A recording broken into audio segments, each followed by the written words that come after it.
2023 wasn't a good year for the Carolina Panthers, but I'm trying to make 2024 a better one for myself. Get started on your resolutions with Factor so you're ready for the new year. Factor's ready-to-eat meal delivery takes the stress out of meal planning and sets you up for success in the new year. Skip the grocery stores, prep work, and cooking fatigue. Instead, get chef-crafted, dietitian-approved meals delivered right to your door.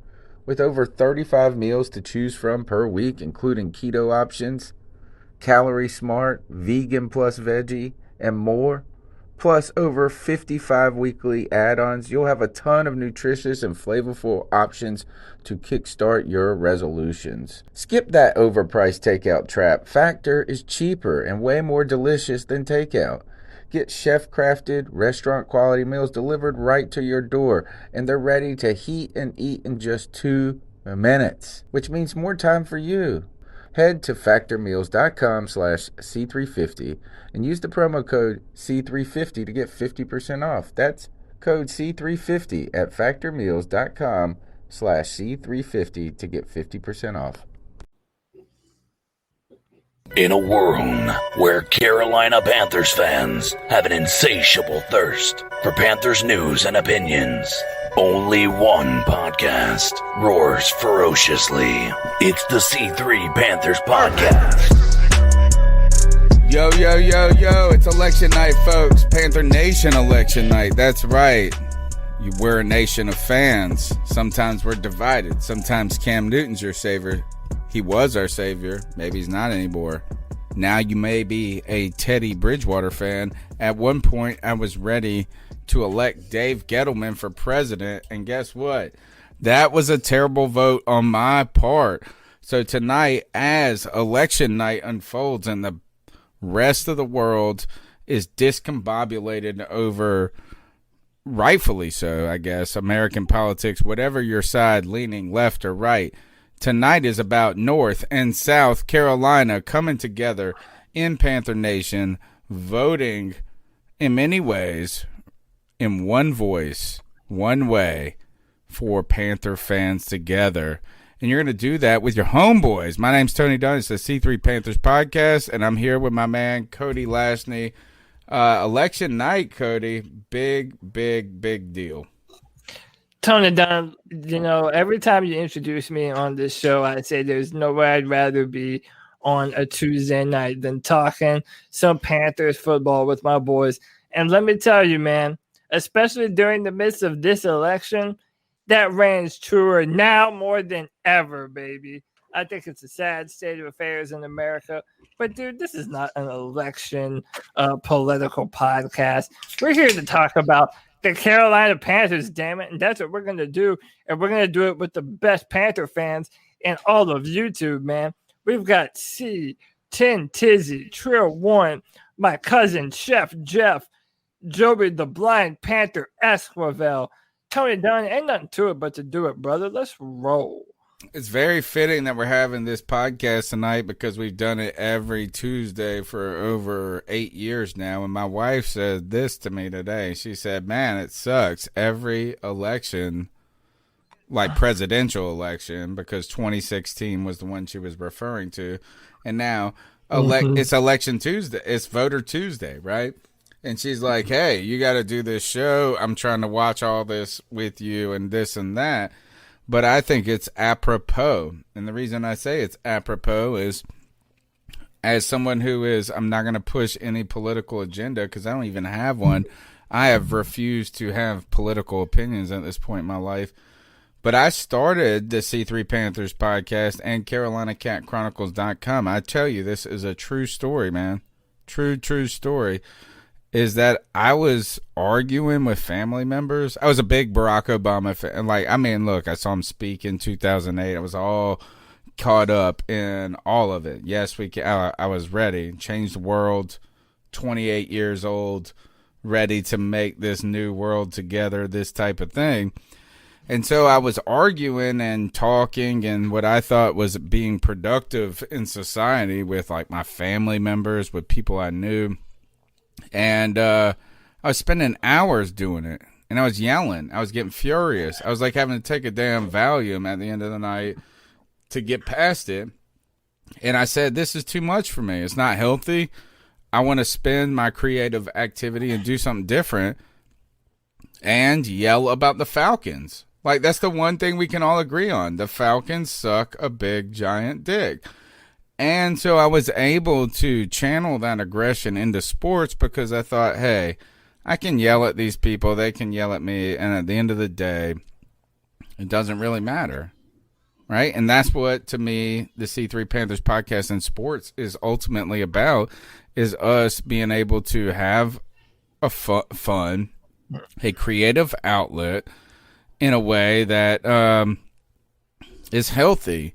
Sadly, I won't say sadly, but to the backdrop of reality, the world is changing amongst us. So tonight is election night, and I've decided that we will be electing. We're going to be voting on some things. We're going to be voting on some of the best things, some of the ministers or presidents we want to be part of Panther Nation. Anyway, that's why we're here. I'm voting for Kanye. I don't care if that's a choice. He's not on the ballot. He's not on the ballot. I don't care. He wasn't a Panther. He wasn't care. a Panther. You can vote for Greg Hardy instead. I'm voting for Kanye. You're going to vote for Greg. All right. Greg, man of many podcasts, Bat Daddy 52. Let me tell you this. The new episode of Mandalorian sucked. Oh, really? It was horrendous. I couldn't get past first 20 minutes. It wasn't that bad. I was going to say that. It was so... Have you watched it yet? Am I spoiling it for I watched you? it. I podcasted about it and everything, man. I thought it was great. It was so cheesy. Yeah? I thought it was cheesy, bro. A repeat of the first episode of the first season. Like, it pretty much did all the same beats, kind of. The acting, the lines, the writing was as cheesy. They might as well have made Jar Jar Binks the star of the new Mandalorian. Greg, man of many podcasts, welcome back to the C3 Panthers podcast. Thanks, Ben. Always great to be back. You know, it's funny. You're the first person I've heard with that take on it. I haven't found many people that didn't like it, but then again, it may just be the crowd that I run with.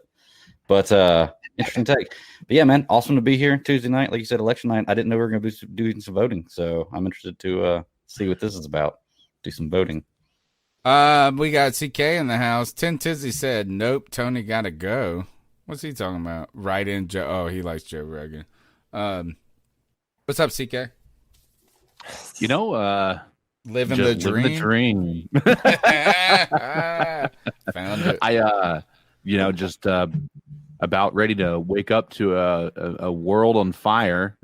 Maybe not tomorrow, but maybe the day after. I don't know. It depends upon how all of this craziness works out and whatnot. I went to the polls. What was really interesting today? I went to go vote today, and you know how big of a line I had to wait in? None. There was not a single person there. Same for me. I voted today as well. Not a single person was there. And I went pretty early. And so I thought maybe it was just, a fluke. No, I heard the woman that was actually running the polls. She was talking to somebody. She's like, I guess everybody got their vote in early. And I'm like, I can guarantee you a lot of people did not get their vote in early. I know when it came to no, you don't live in Virginia. You live close to the line, though. Oh, yeah. All right. So you do live in Virginia, technically. Yeah. All right. I thought it was Rhino Rabbits for some reason. No, but I always think, I thought that was quite interesting. And so I wonder if that's indicative of the turnout that we'll find across the country, because I felt like this election would be one of the best turnouts that has ever happened. Well, that's what they say. They say it's like a record turnout. Yeah. So I'd be interested to see that. I think the Obama first election was probably going to be a hard one to beat because he was the first one that I think was able to energize a youth base, as far as that's concerned. But yeah, it's quite interesting. Ready to wake up to the world burning, to, everybody making excuses as to why their candidate didn't win, and then talking about moving to another country, just like it happens every year. Whenever your political party starts pointing fingers, remember you always have three fingers pointing back at you. Well, you know who says that the best is Cam Newton. He says, I don't point fingers, I point thumbs. That's what Cam Newton says. Hey, look, is that the presidential election is careening to whatever, corruption, awesomeness, debate, whatever you think it is, but you can actually bet on the presidential election. You can. Yeah. You can go to mybookie.ag. You can bet on the NFL. You can't bet on the NBA. Well, you can bet on the NBA, but they're done. The World Series has been won. But there's always fights in the UFC. Cody, are there any fights you're looking forward to? They just had a big one. Khabib Nurmagomedov won big against Justin Gaethje. See, you can go to mybookie.ag. You can bet on those fights. You can bet on the presidential election. You can bet on the Panthers. The Panthers are going to be playing the Kansas City Chiefs. I would have said last week that you could have bet any number on the Kansas City Chiefs against the New York Jets. The spread was 20, and they covered it by $1 billion. You can bet against the Jets. That's what my advice is. Bet against the Jets. And you can do that at mybookie.ag. Don't forget when you're there, picking with the professor, hanging out, you're enjoying life, you're betting on the future of America, prop bets of who the Secretary of State is going to be, prop bets of if Kareem Hunt is going to blast past the rest of the Cleveland Browns, whatever it may be. You can go to mybookie.ag, use the promo code OVERTIME, and guess what they're going to do? They're going to match your deposit, dollar for dollar. First-time depositors, you're going to put $100 up. You're going to bet on, I don't know. I don't know who you would bet on politics. I would never bet on politics. That seems like more ludicrous than betting on UFC or the NFL or college football. So when you put that bet on, I guess, Clemson to win, even when Trevor Lawrence has COVID, you got to use the promo code OVERTIME. They're going to match your dollar for dollar deposit. Ooh. Stacked UFC cards, presidential prop bets, all the major sports and more. Sign up today. Your winning season exclusively at MyBookie. All right, let's go ahead and jump into this election show. Guys, I was thinking about it as first, a lot going on in my own personal life and work and this and that. So, you know, I feel like I'm almost got a hangover from Thursday night. We stayed up till an infinite hour, right, hosting calls here till past 2 a.m. or whatever it was. I am not overly interested in breaking down the Kansas City Chiefs matchup as a fan. Like, I don't really know what to say other than this is we've said so much about our own team, right? We've argued and debated about whether the zone defense and the 3-3-5 or whatever we run, this and that. But ultimately, I think we're an inferior team going against a very, very good team, and if we play them tough, great. But what really is there to talk about going into this Kansas City Chiefs game? I mean, one of the things that you have to talk about is what chance do we stand at all, if any? I mean, listen, man, people think I get too down on these Panthers, but I mean, I think genuinely the Kansas City Chiefs are one of the best teams in football right now. I mean, so what? They had a close loss, but do they have the ability to put up so much points? Like, we do not have a great chance to win this game, and I think that's fine. I am interested to see Christian McCaffrey's return because I think he's going to be back, and I'm interested to see how his role is going to evolve, if any, now that we've seen Mike Davis have some success running the football. Joe Brady and Matt Rule have gone on record as to say they want more true running back plays. They want to utilize Mike Davis. It's not just going to go back to this run McCaffrey every single play, every single down. I'd be interested to see if Christian even gets some more snaps at wide receiver. And I'd be interested to see what that looks like.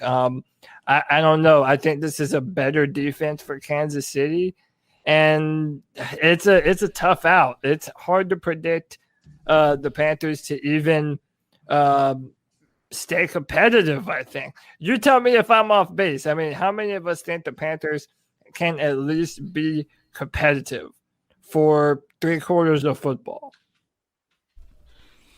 I'm worried that we're about to be embarrassed, but I'm also of the mind that this could be the game that all of a sudden everything just clicks, right? Because this team just seems to not like. I just don't know I can't gauge this team yet. 1 week their defense plays lights out. Our defense plays lights out, and the next week our offensive line is doing incredible. The next week both of those are horrible. And just it's so hard to gauge what our team is, and maybe this is the game that they put it all together. I doubt it, but I'm truthfully concerned that our team is about to get embarrassed, and I don't want to see that happen, especially if a Christian McCaffrey return happens. Consistently average. That's what we end up being. It's like you just said it. We end up being really good in this position 1 week, and because we were so good that week, we got to bring it back down to the average and be terrible at it the next week. We have a great first half. We have to have a bad second half. And every time I want to tweet something good about what's going on, something bad happens, and vice versa. It's just that they want to stay right down the middle. We never want to. It's like we don't want to make the leap to be good, but we're not quite bad enough to be crappy. It's such a difficult position to be in. I think we know exactly where this team, or not we, I have the same feeling about this team that I've had for the last 3-4 weeks now. And that is that if we play move the chain football, slow the clock down, don't turn it over, keep their offense, we play basically ahead. We play ahead of the scoreboard. We play ahead of the clock. We play ahead of the sticks. That's what this team, that's when we've won. So in theory, can we do that? Sure. We can do that in theory. We can do that any Sunday. The problem being is this, and it's not even a worry, it's just a reality, is that the Kansas City Chiefs right now are the former Super Bowl champions. They have been playing like potential repeat Super Bowl champions, right? I mean, like, think about it. I mean, they're one of the top teams. You're going to say this. Who are the top teams in the AFC? The Chiefs, the Steelers. And we should probably say the Steelers, the Chiefs, then the Ravens in a way, right? Yeah, I would. But ultimately, we're not saying that the Panthers are one of the top teams in the NFC.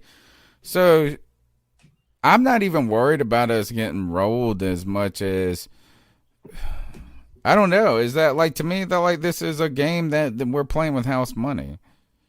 We're playing with house money as this. Is what? This is an opportunity for this coaching staff, for the team, the players, to either squash some of our concerns, right? But if you're competitive, then they get to say, "Hey, you have guts. Look what you did against the Kansas City Chiefs." And that's what I expect. I hope that's what I hope for. Into a dogfight. And listen, can I make an analogy that I think is apt on this election night, man? To me, the Carolina Panthers are like the Democrats, and the Atlanta Falcons are like the Republicans, right? We're not playing the Atlanta Falcons. No, I know, but follow me here, man. Okay. What I'm saying is, the Atlanta Falcons are one of the worst teams in football, right?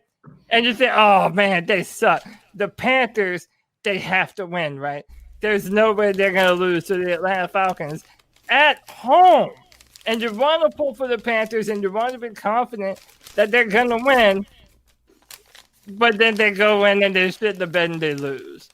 And I feel like that is where I'm at with both the Panthers and Democrats. You're supposed to be so much better than you are. And maybe not the Panthers because it's a first year head coaching staff, but that should have been a win for us. As someone who is actively hoping that we lose every game for the better draft pick, not that we tank, but that we're competitive in every game and then end up losing at the final second. As someone who will admit that openly, I am so disappointed and felt so hurt that the Panthers could not close out the Atlanta Falcons. Mm-hmm. And I thought that it was embarrassing. That's one of the worst teams in football. And we were competitive up until the very end. And then Teddy Bridgewater gives it away right when it's time for him to be a franchise. But it's kind of normal at the same time when it comes to the Falcons. They always come and stomp our ass at home. And it's not just the past 10 or 12, folks. It goes way back, bro. I've seen it. I've been there. Mike Vick was stomping our ass. The Falcons have always fucking fucked with us at home. It's not fair. It's not right. Mm-hmm. I understand, but it's always true. Yeah, man. All right, so here is Patrick Mahomes. Patrick Mahomes right now is just lighting it up. I mean, as he should. Right, I mean, like their light year here is ultimately this is what would you like to see, not what you expect to see. What would you like to see happen against the Kansas City Chiefs as this Carolina Panthers team goes out there? I just don't want to see a blowout. That's what I would like to see is not a blowout. I mean, I don't expect us to win this game. I really don't expect it to be close, but I don't want it to be like the Steelers game a couple years ago where Cam got hurt, where it's like 56-21 or whatever. I just don't want that. It's already been a rough enough year. It's demoralizing. Yeah, right? It makes you like Cody said, you want to be competitive in every single game. Right. Mm-hmm. If we can do that, I think, I'd be interested to see what the over under is for this game. Because I'm certain they've got multiple possessions as far as the Chiefs ahead of us. I'm sure it's more than a touchdown. But yeah, no, this is absolutely one of those games, but it's also, as you said, it could be one of those times where we're all in. We've got nothing to lose. There is literally no reason to not go out there and just play your heart out. All right. Because if you can come out with a win, like that is something that right there proves that this is a team that's moving in the right direction. If you can come out and look competitive, you show that you're a team absolutely making the right moves. And you can still say, because I mean, every year we've always had a lot of games that have been close, but this year we've had every game within one possession, every single one of them, and a lot of them winnable. And so if that means that we're that close, then we've got the cards to be able to, we just got to be able to put the right pieces in place. All of a sudden, things can change. We could be dominant. We could be better than every team in the league. But I don't know if we're going to get it done against the Chiefs right now. I think this could be a very embarrassing outing, but I'm hopeful. You know what I hope they do? I hope Kansas dinks and dunks on us. I hope they take advantage of our linebackers. And like this, now you're just trying to make people mad. That's what hey, why wouldn't they, man? Listen, if you watch the Panthers, because you're Patrick Mahomes, you throw it deep. Forward. I mean, he throws it deep all day. That's all he does. No, they're the king of the screens, my dude. Anything you can, but Patrick Mahomes and the Chiefs have that. Anything you can do, I can do better type of attitude. And I think it would be such a boss move if they just went straight ball control offense, ran out the clock, and just made us perform on offense, made us throw the football down the field. That would be a sight. I hope that happens. I'm curious. Has anybody seen any interviews? Because I feel like Patrick Mahomes is going to be like, Carolina who? Like it's just like I sit there and think about like Patrick Mahomes thinks like making comments about this game, and I just feel like he's already thinking about next week. Just because this is kind of just. Well, there was this one tweet that I saw flying around, and it was about after like the post-game interview. He was standing on the field, and they were like, "What do you think about Carolina?" He was like, and he gave the prototypical, "They're good. We gotta respect them." And they had a grin on his face, and somebody was like, "He's grinning because he lying." You know what I'm saying? Like that's what the tweet said. I don't know. Is hey, in some ways, hey, let's think about this. Positive way of thinking. First is that the Panthers have been competent all season long. So that's what I want them to be when we play the Kansas City Chiefs. I don't even need it to be close or this and that. You guys are saying you want to be a blowout. another way of saying you don't want to be a blowout, in my way of saying it, is I just want us to be competent. Yeah. Is that they score, we score, this and that. If we, I felt that the Panthers have looked pretty good from week to week against competition that in many ways is arguably a lot better. Even last week against the Falcons, right, is that while the Falcons do stink as a team, they did beat us exactly how we thought they could possibly beat us, and that is Julio having a bazillion yards. It's like we understand that. It's when the things that we expect to be pretty good. It's kind of like if Teddy throws 3 interceptions, you're like, wait a second, I was okay with him having 1 touchdown and 270 yards. I was not okay with him having 270 yards and 3 touchdowns. Interceptions, excuse me. So I just want us to be competent against that. But now when we look at it, in some ways, let's flip it. We continue to think about the perspective of the Carolina Panthers. In some ways, if you're a Chiefs fan, are you saying, is this a trap game? Probably so.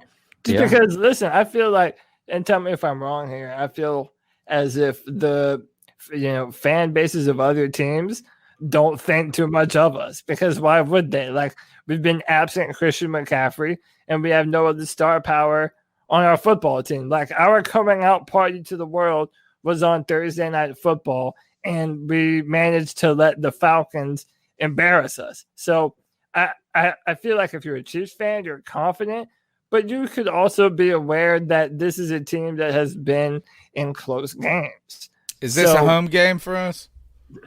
Or a road game? Road game? Okay. Oh, by the way, you mentioned interceptions. Keep in mind that now we're throwing against Tyrann Mathieu, Brashad Breeland, what's his name up there? The other cornerback that got this really good. The guy out of Virginia. I wanted to draft him. I'll think of it. Tell the folks at home who Patrick Mahomes is throwing against. Dante Jackson, Russell Douglas, best boy should be back by this point. Trey Boston and Sam Franklin. But let's also look at this. Who else do they have on their team right now? Oh man, no. On their offense. Well, actually, no. Sammy Watkins is hurt. No. So, I'm not talking about that.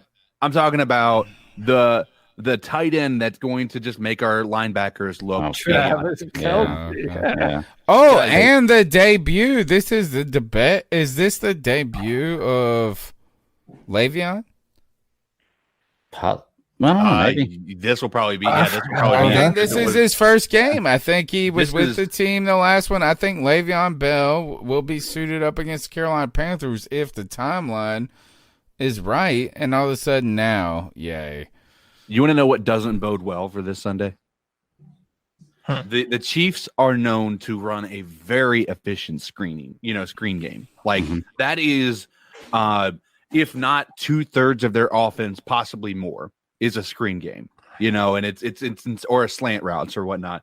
They're very good about getting the ball into the playmakers' hands quickly, while also opening up the back end of the field with that ridiculous arm of Patrick Mahomes. But that doesn't bode well for our number one, our horrific linebackers who can't tackle worth a crap, right?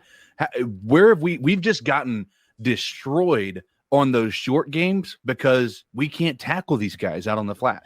It's just, I was talking about it, a few weeks ago when we said we need to get rid of the screen in our offense. Every other team seems to do it well. The best screen team in the entire NFL is the Chiefs. And we're about to see how you're supposed to run a screen game this week. Well, also, Blake Bettis said, didn't Bell play last week? I don't know. That's a good question. I don't remember him playing, but I could be a week behind. I could be a week behind or ahead. But also to add to what CK is saying, though, part of the reason why they're so good, and I can't stress this enough. I feel like the Saints should be the best screen team. It's because the reason why the Chiefs are so good at it is because they can threaten all levels of the football field. So They have you're a not quarterback ready. that can throw it deep. So you're not ready for their screen game when it does happen, and they have guys that are fast as hell and can make you miss. That's why I've always said, and people kind of laughed at me, Carolina could have built our own version of what Kansas City had. I've been saying that Curtis Samuel should have been our own version of Tyreek Hill. DJ Moore could have been He's our still a same Panther, by the way. Well, I mean, listen, what I'm saying is there are a lot of similarities between our offensive firepowers that we could have tried to build around, but we don't have the offensive line the Kansas City Chiefs does, and we damn sure don't have the quarterback that the Kansas City Chiefs do. So that's important, man. No trades today. As I look around, the Carolina Panthers were not, and that's what I meant by saying. Is this the last day? Yeah, it ended. It's over. The last day There was trade. no trade headlines. Not really, no. Well, yeah, I mean, there's a couple of minor ones in the background that happened like 2 days ago, but Yeah, you're I didn't hear right. anything big. Not giant ones, and Will Fuller disappointed. stays put. And I thought when people were talking about Will Fuller to the Packers, I was asking more and more, it's Curtis Samuel on the block type thing. Panthers stay put. I don't They think. stay put. I think that bodes well for Curtis Samuel to get an extension with the Panthers. Maybe. Yeah. Man, do you pay DJ Moore and Curtis Samuel? You're not and going to have to Robbie pay Anderson? DJ Moore for 2 more years. Yeah, Right. This is his third. You know, year. you got a little time, but the question is, do you pay Curtis Samuel to be a third receiver? Well, I don't think you wouldn't- ever pay a third receiver. Sorry. No, I don't think you no. ever pay a. You So know, I mean, it's too far down the depth chart. Right. I'm disappointed, but I'm not surprised. One, because our general manager is incompetent. We've stressed this enough. Number two, like we have to make a decision on a few guys coming up: Taylor Moton, Curtis Samuel, and DJ Moore. 2 of those guys are receivers. Who We do have a you little want to time bank? with DJ. We got a But little who do time you- with What I'm DJ. saying is, what are the chances that we're going to sign both of them? And then if we're not going to sign both of them, if you don't want to pay 2 receiver contracts, then who are you going to pick, DJ Moore or Curtis Samuel? Now, me personally, at this point in time, even though I'm a huge Curtis Samuel supporter, I would pay DJ Moore over Curtis Samuel. I think there's more potential there. So if you have to pay Taylor Moton and you're eventually hoping to pay DJ Moore and you have Robbie Anderson, why not see what kind of value Curtis Samuel has out there? And with Christian McCaffrey coming back and we have Mike Davis to be able to run the football, like we really aren't going to be absent a receiver, even if we traded. Can we Samuel. talk about the offensive line? And while we're excited about Curtis Samuel, he did have 2 touchdowns this past week. Panthers got FSU 23. Mentioned that, a rushing touchdown, receiving touchdown. Really, a lot of the problems that were on the cat calls after the game on Thursday night and the things that we were talking about and even the days to follow surrounded poor offensive line play and arguably a deterioration in the Mike Davis play that has come about. Now you can say that could be offensive line, whatever. It could be anything. But why do you guys think is how imperative A is Moton to be extended, and B, what do you think the status of this offensive line is going forward? I think that it's imperative to get him signed if you're don't have a future plan already in place, or you don't have something solid you can look forward to replace him. Because what are you going to replace him with? That's got to be the next question before you even think about not re-signing him. Is what are you going to do without him? We've seen too often offensive line walk, right? We've let too many walk. We've let too many people leave. That's we see exactly what that does to a franchise quarterback and the longevity of a good history. What you notice over at the Saints, the Cowboys, when they had a good offensive line, those boys got paid, right? And they kept them around, and I think that's something we need to prioritize. And so I think Moton needs to be signed. And, You know, if Okung cannot be injury prone, I mean, he's shown that he's a serviceable left tackle. He's on the end. He's on a 1-year Yeah. deal. He's already 30, whatever. So, okay, We're so talking about having to replace a left tackle, arguably. say it. And I think it's really it's time to be thinking about investing high in the draft on a center. And I know that's not sexy, but Paradis has been up and down. Yeah. He was up and down because of an injury last year. He actually he's looked competent so far.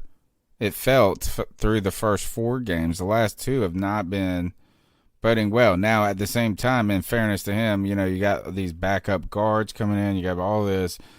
And that's hard on a center, but he has not been great. And, I mean, so at what point, how do you fix it? Do you fix it now? Do you fix it later?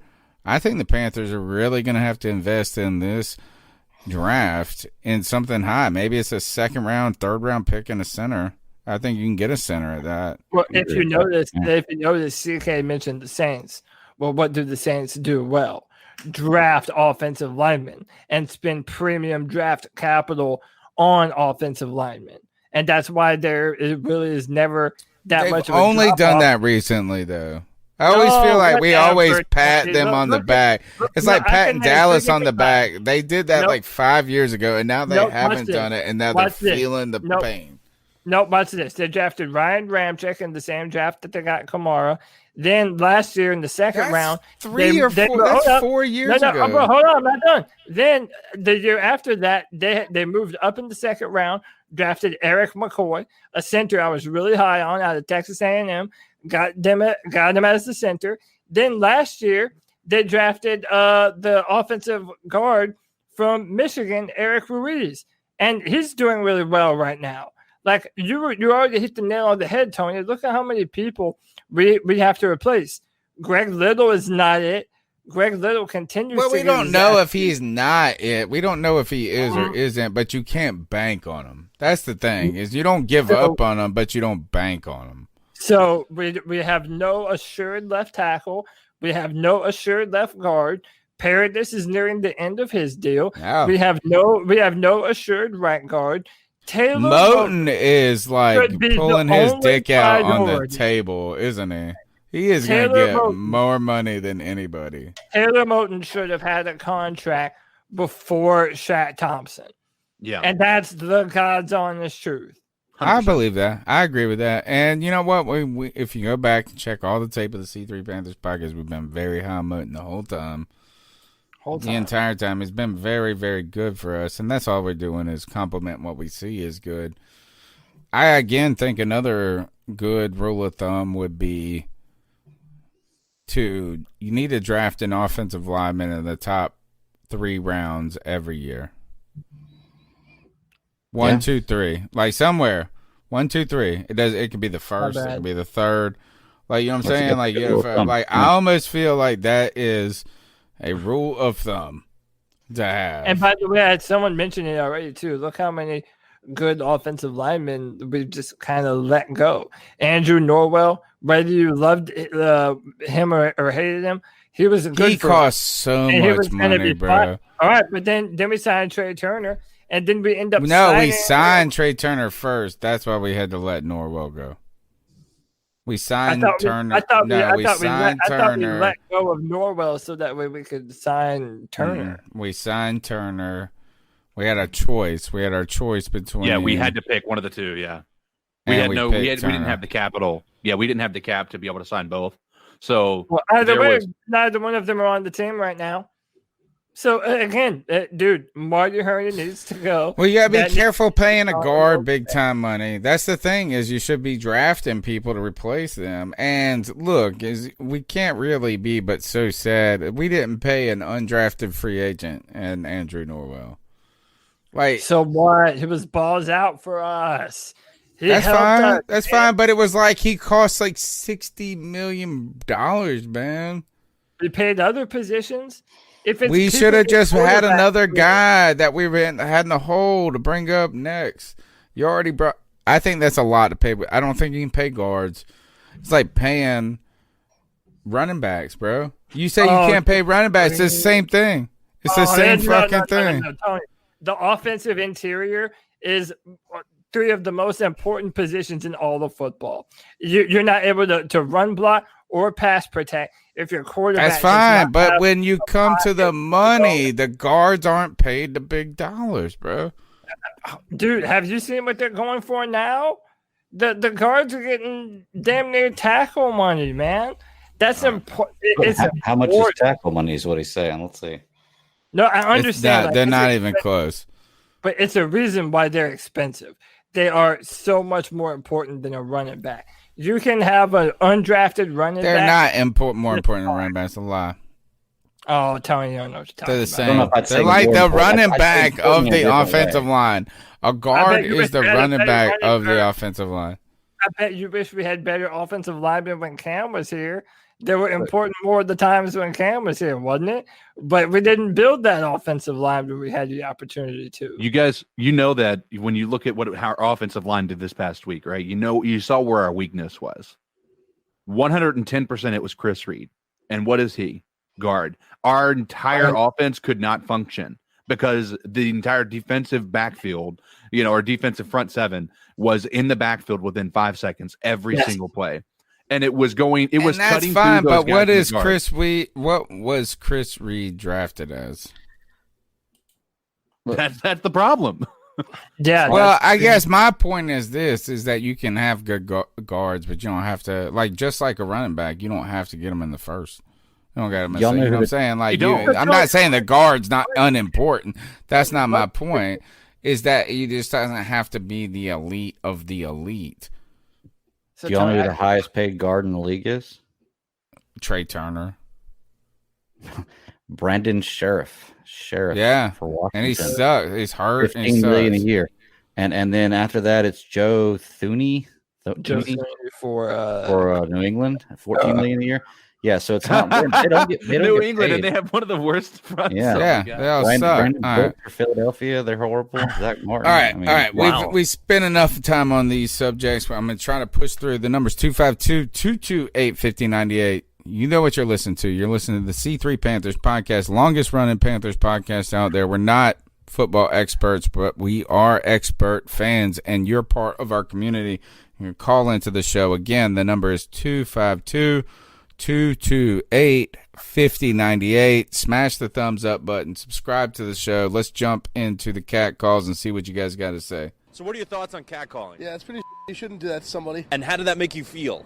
Very uncomfortable. So how do you think catcalling makes the person feel? It feels good, like... Who's that cat sitting in the back corner with his face buried in his nose? Who's that kid that can use one?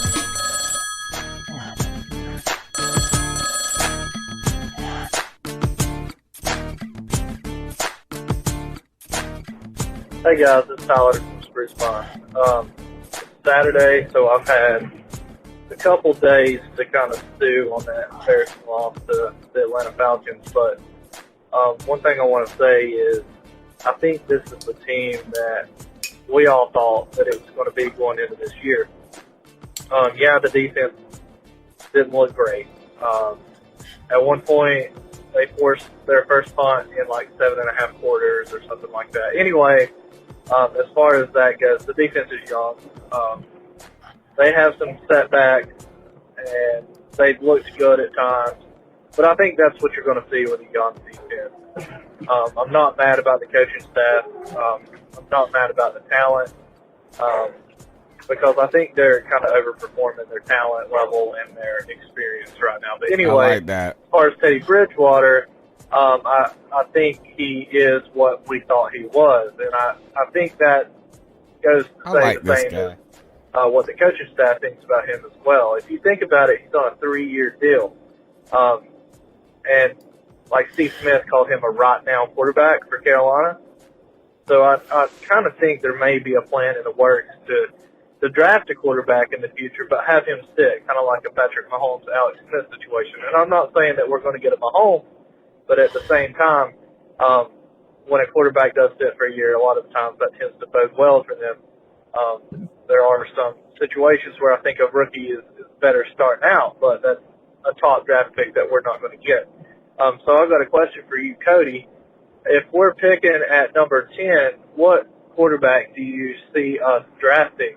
I know that there will be some good quarterbacks available. I think Deshaun Watson was in that range. Patrick Mahomes was in that range. I know that there's a few good quarterbacks that have been in that range. Also, another question is, if Marty Hurney is gone, who do you see as his replacement? I don't think Marty Hurney's done a terrible job, but at the same time, like, we've not even entered contract talks with Taylor Moton, Curtis Samuel, or any of these guys that we need to re-sign. Taylor Moton's priority. They should already have him locked up, and should have had him locked up this summer, but that's kind of how Marty Hurney works. We get a good lineman, and he just lets them walk, and then we suck for the next 4 years. So, I mean, it is what it is. It's frustrating as a Panthers fan, but I think we're trending in the right direction with this coach. And how did that make you feel? Tyler from Spruce Springs. What a good call. Fantastic. What a great, I mean, top to bottom, great call in so many efforts. Go ahead and speak to it. Number one, I think, is this. I don't know. What do you think is number one? I feel like all his points were top notch right there. First, follow me on Twitter, man. At Cody Lack, CODYLAC, man. I be bullshitting on Twitter, bro. And I'll drop little nuggets of truth on there. And if you've been following me today, I've been tweeting all morning about Zach Wilson. I normally don't start watching film. Is this the BYU? Yeah, the BYU. And Tony, let me tell you, dude. Brigham Young, he's a Mormon kid, right? BYU, yeah, they call him the Mormon Manziel. What's his name? Zach Wilson. And dude, you can go to even my Twitter timeline and look at some of the things I posted. But check out some of his highlights. Check out his film. Dude, I have a crush, man. Like, I'm not gonna lie to you. I've been watching this kid's film, and not just the highlights too. I've been. He's a warrior too, bro. Dude, he's incredibly mobile. He's 6'3", 210 pounds. He can run away from you. He has an absolute missile launcher. He throws footballs down the field with the greatest accuracy. And right now, he currently has a higher number of yards per play than even Trevor Lawrence does. And he's got a 99% completion rate or some it's not that high, but it's like insane. It's like 79%. Look, this is what I'm saying, man. Joe Brady with that kind of quarterback would be transcend. I know you're watching. I'm watching the highlight. So listen, bro, this is what I'm saying, man. And people get the story gets better, Cody. I would say this is that I heard you mention his name. Yes. Right. Like a week or two ago. I heard that, and you said I haven't watched a ton yet, but I'm seeing this and that. I'm seeing this. Watch a lot more. Okay. I heard a interview with him. Yes. He went on the Jim Rome show. And he was like, you don't want to be blown away just because like you're a good speaker, right? And you're saying the right things. You don't want to be over, but like we can't be mad at someone when they say the right things. You're like, oh, damn it, they said the right thing. He had the voice. He said all the right things, but this dude is a film fucking nerd, bro. Yes. He has that kicks the DNA. It's crazy, dude. He was talking about it. He was talking, and on top of that, he was not recruited by a lot of schools coming out. He said he did not want to go to BYU. He said it on the radio. He said, I didn't want to go there. He was like, I was more interested. He said, I was a Utah fan growing up. I wanted to go to Iowa, this and that. And I hated BYU. But then these coaches, they replaced some coaches. They started to speak to me like we were on the same level. But on top of that, he's been at BYU for a minute.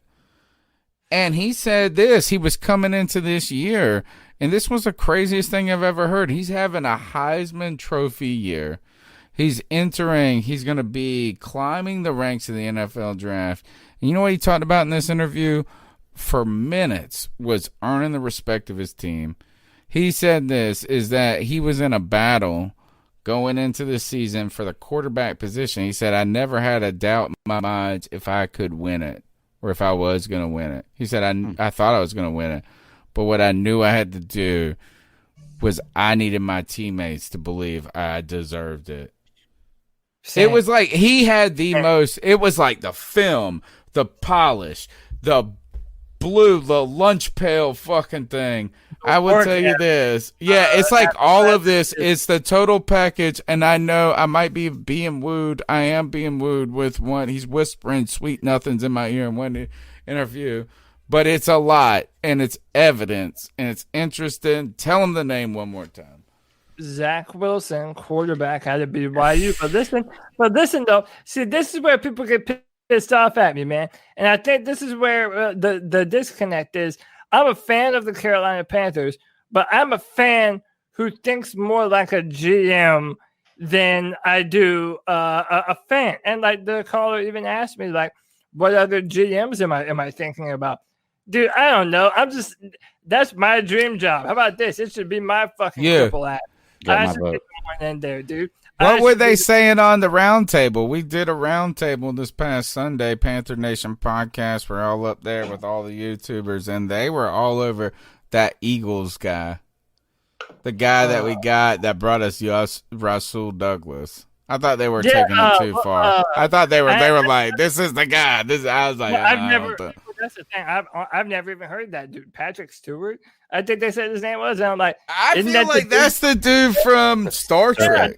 Sir Patrick Stewart. Yeah. Sir, pardon me, Sir Patrick. Yeah, that's our next general manager. So, dude, if Professor Xavier is our next fucking GM, I'm down, bro. Like, hey, it might as well be me. I have it's Cody. Yeah, it's Cody. Cody. Man. Can I pose a question? Office. Yeah, man. It's something I've been thinking about while you guys have been talking about this. So, say he asked if we're drafting 10th, who do we take? Right. So let's work off of what we know currently, and that is that the Jets look like they're getting the number 1 pick, right? And by all accounts, there is a chance, and I know that this is all fake news up until this point, that Trevor Lawrence decides to stay at Clemson for his senior year instead of going into the draft if the Jets are the pick, right? If they get the number 1 pick in the draft. So now you have an opportunity at number 10 to pick a quarterback that has no opportunity of being Trevor Lawrence because he's going to be staying there another year. Do you take the quarterback, or do you hope that we get Trevor Lawrence the next year? I mean, listen, that's an interesting scenario, but let me just bust that bubble. Dude, Trevor is not coming back to Clemson.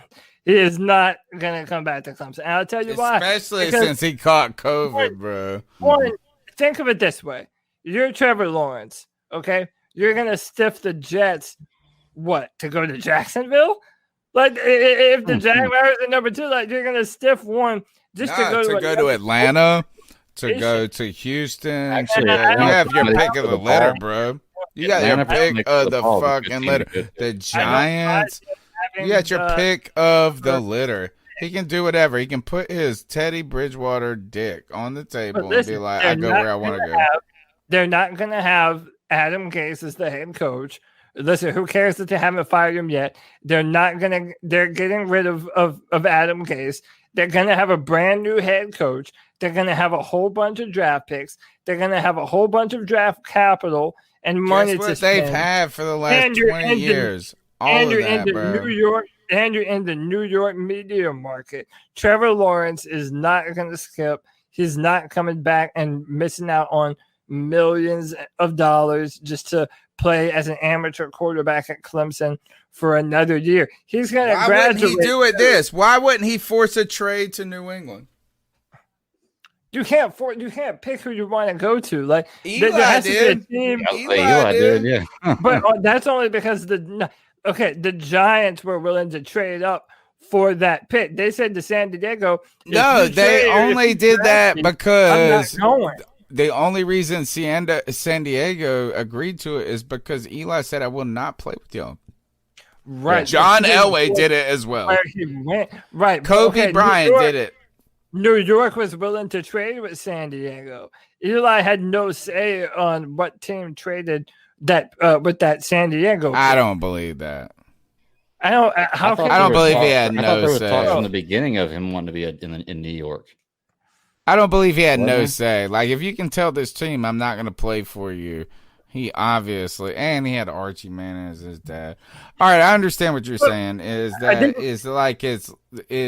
hard to navigate that, but when 7 people want you, right? But I want to say one more thing, man, and this is why I was talking about me having a GM mindset. Like, dude, knowing what kind of quarterbacks that there are, Tony hasn't even looked at Trey Lance yet. Okay, but that's another name that's definitely in consideration for the Panthers. Is this the North Dakota guy? I'm not going to look at him. I refuse to look at him. I will not even look at his tape. I don't care what he looks like. You don't need to look. Go to sleep. I don't care. I'm telling you that he's a damn good football player, man.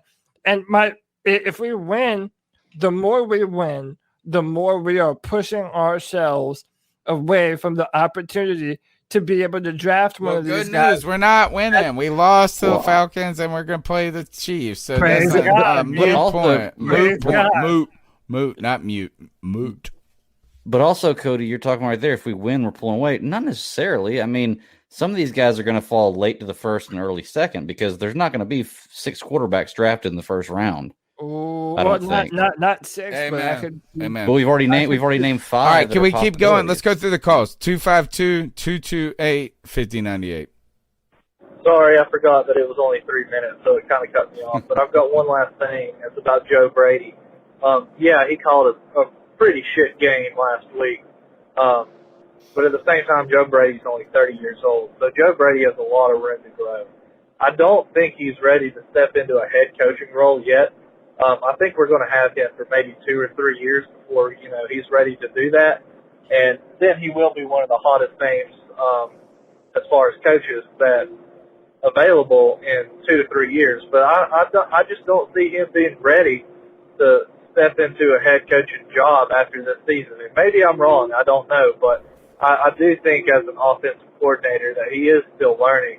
He is still growing because at LSU, I think he only called like half the plays. And I want to say it was either on first and second down or it was on third down. I don't know. I know that it was half the time, and he wasn't even, the offensive coordinator there. That's what I was trying to say. So that's why I've been sure so impressed with him. A lot different I was worried than what his role is here. So let's just give Joe Brady some time, and let's let Matt Rule and Joe Brady both get the players that they want to get in there, and let's hopefully get an offensive line within the next few years, and Marty Herney can get his head out of his ass.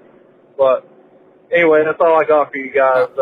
Man, look, I'm interested to hear your good thoughts. set of calls tonight. Good set of calls. Thank you for being part of the community. We love it, and I'm telling you, those were some great calls, particularly the first one. And I'm not trying to diminish the second one. What I'm saying is it kind of turns my mind to a couple of topics. Number one is this: we were on this round table, right? Many people, maybe they don't know what we're talking about. So on Sunday, because we didn't have a game, we got to the Panther Nation podcast set up a round table of the major, I guess, almost all of the YouTubers that deal with the Carolina Panthers. Right, Pat Coltrane was up there, the Big Cat, all the dudes, right? We were up there. And there was a couple of representing, I might add. Thank you. There's a couple of things that stood out to me in that. One, I was surprised with how weird they were when we were, I guess, hesitant about Teddy. Yeah, it was like, they were like, what? Teddy Bridgewater, best thing ever. The other thing was is that I would say, and that's fine. Okay, I was ready for the Teddy Bridgewater stands or whatever you call it, whatever the word is for people that think more highly of than we do. Mm-hmm. But there were a couple of people who were like, I don't know about the time management, the clock management of this team. And look, I am not a football expert. I'm willing to say it. Like, I don't know the technicalities of everything, but I watch football every Sunday, right? I mean, I have a podcast about, I mean, I'm not an expert, but I'm not a dummy either. The eye test has not told me any problems about clock management with this team. Like, I was like, that's what we're talking about here? Like, you think we're weird? Not y'all, but like the people were saying, it was like this. And I'm like, well, Teddy can throw it down. They were looking at me like I was speaking Sanskrit or something. But then they would be like, the clock management. I was like, y'all speaking Sanskrit, homie. It made me wonder, like, man, are we really the only ones that kind of beat the anti-Teddy Bridgewater drum as loud as we do?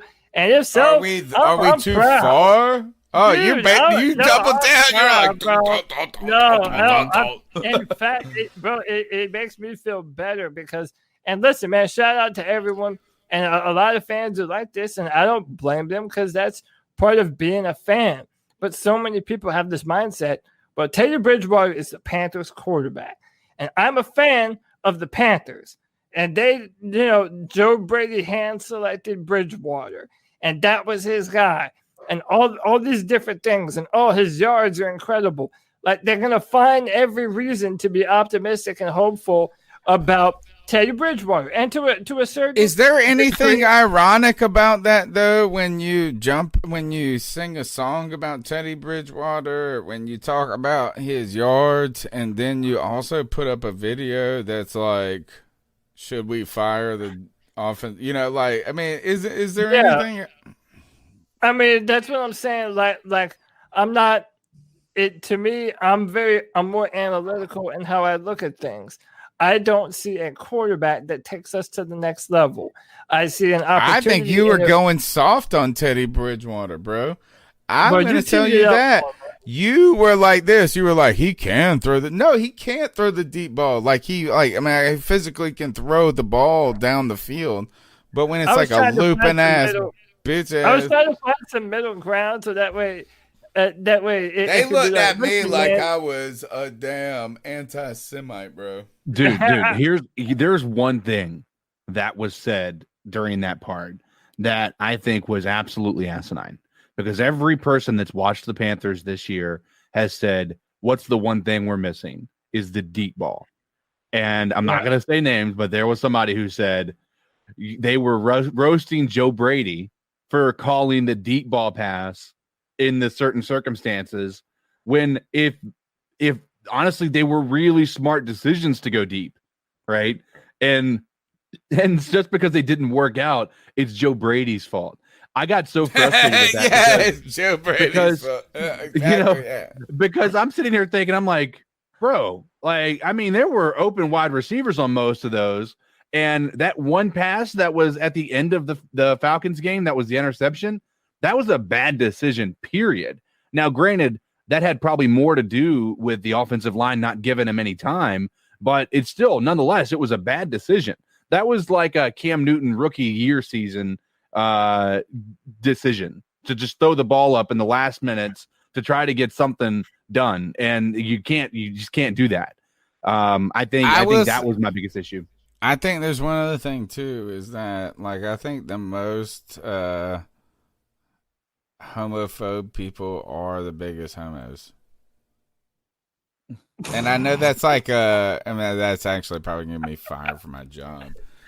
But what I mean by this is, like, I said, like, we call him Teddy BD, and they were like, don't talk about that.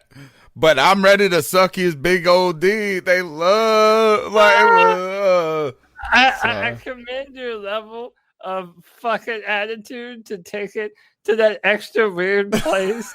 Even at a moment we were hanging out with people that we've never hung out with. They were like, what are you talking about? I was like, oh my and you're talking about Ted's dick. And like, dude, those guys had no idea what was coming. Like, after you started to, like, they were just like. And what I would say is that they don't follow the Panthers closely enough. If you watch Barstool Sports, you would have known about it. You would have known about this. They were not ready to hear about Teddy's dick. They were chugging on his D, and they didn't even know how big it was. Yeah, that is kind of funny, right? The Teddy Bridgewater defenders, they don't. How could you not know about his giant fucking baby arm holding an apple? All right, let's go to the next call. Hey guys, it's Jason from Colorado. I wanted to talk a little bit about response to the post-game show. Obviously, there was a lot of negativity after dropping that game to the Falcons, and but there's a lot of fire and fury coming out about Teddy Bridgewater not necessarily losing the game, but not winning the game either. I think for a long time we've been spoiled by Cam Newton's talent, and one of the things that I talked about in a couple weeks ago is that our offense is predicated on taking what the defense gives you. And I think Teddy can do that, but I think what we want from him and what we haven't seen is something that Cam Newton was so good at, and that's taking what the defense doesn't give you. In the way that, if all of the receivers were covered down the field and nobody was open, Cam could still take off and run it. Because of one-on-one matchups, and he could win those. He could fire it, put some heat on it, and fit it into a really tight window where there's really not a gap in coverage, but he could fit the ball in there and strike.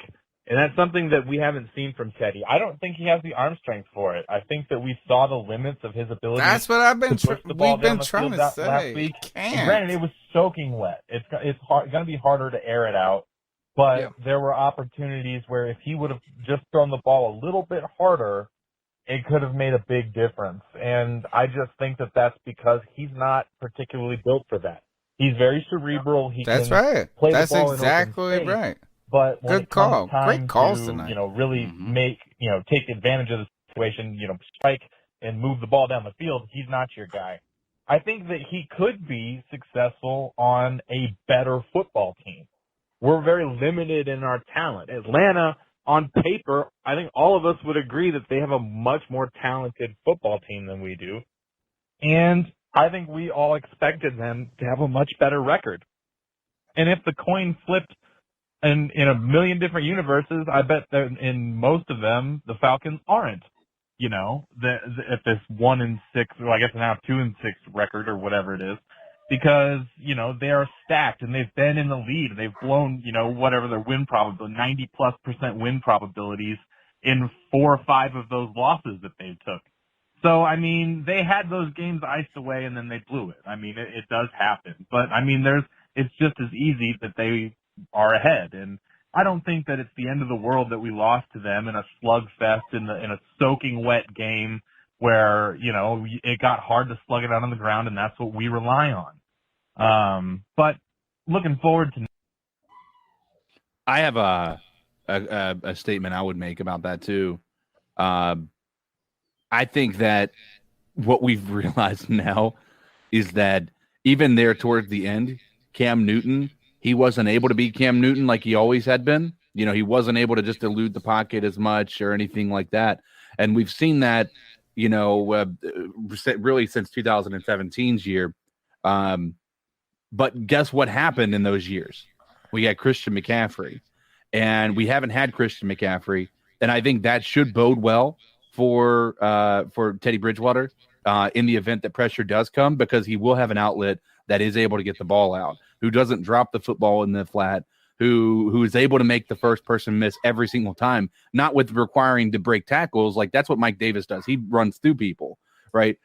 Christian McCaffrey avoids the tackle altogether, and he's able to get some speed going, and that's how he's able to get some stuff. I think that's going to help Teddy's game this week because he is going to have that, what he was talking about. Teddy Bridgewater's can't take what the defense doesn't give them, right? Like Cam Newton did. That's where Christian McCaffrey is going to come in handy for him. I'm going to keep pushing through the calls, guys. 10-4. Sorry about that, but looking forward to next weekend. We're playing the Chiefs, and they're a high-powered offense. I know that some people are suggesting they don't want C-Mac to come back and play, but I got to see C-Mac. I've missed him. I want him to come back and play for this team. I think he can be a difference maker in more ways than one. And, I don't think we're playing ourselves out of, being a competitive football team because like I was talking about, I think that Teddy can win on a team that's more talented, with receivers that can make more separation. Which I think it'd be great on the Bears or the with an Colts, offensive to line be that can honest. stand up and protect like the Saints had, and a dynamic running back situation that we do have. All we really need to do is plug up some holes on the offensive line and on the defense. And I think the rest of our team is good enough for Teddy Bridgewater to be able to win. So if we do play ourselves out of one of those top draft spots, we can still become a competitive team by addressing areas other than quarterback and by reaching for somebody that we don't know for sure. I think that we also, you have to look at our salary cap situation. We've got, we're in salary cap hell. We have more dead money on our roster than any other team in the league. I think this is the last year of that. I think we're free. I think we're going to paying for some better contracts and things like that. We're going to be able to improve our team. So I don't think that Teddy Bridgewater is, that we can't, under any circumstance, keep him around for at least a couple years. But I don't, at the same time, we can draft a new quarterback this year. We cannot. We have flexibility. But looking forward to next week, the Chiefs are going to be a tough matchup. Their offense can move the ball in every dimension. It'll be a real test to our defense to see if they're able to score on big plays. What I'd like to see is they are going to have a lot of yards underneath. I don't think there's anything that we can do about that. As long as we can prevent them from blowing the top off the defense and tackle well, which, those are big ifs after having nuts right now. So we'll see what happens, but I'm optimistic. Aunt is a tranny, and he's your uncle. That they have drive, and that the coaches seem to be preparing them for what they're going into week in and week out. So, anyway, Jason from Denver signing off. Keep pounding, guys. Way to go, Jason. We're going to keep going through the calls. Jason, hey, what's Denver. up, Panther Nation? This is Nasty Nate from Harrisburg. Nasty I'm Nate. a big Miami Hurricanes fan, and I don't know if you guys noticed, but on the Falcons game, Troy Aikman said that Matt Rule reminded him of Jimmy Johnson. I thought that was pretty fucking dope. And also, I want to talk about the draft. I think we got to get a quarterback, offensive lineman, and linebacker. So I say we get the BYU quarterback, then draft the offensive lineman and linebacker in there. Also, I think it'll be pretty cool. Since I'm a Hurricanes fan, I like De'Aaron King. Could be a sneaky third-round pick quarterback. And first round, I say we get that Kyle Pitts guy from Florida State. He could be like a Claypool dude.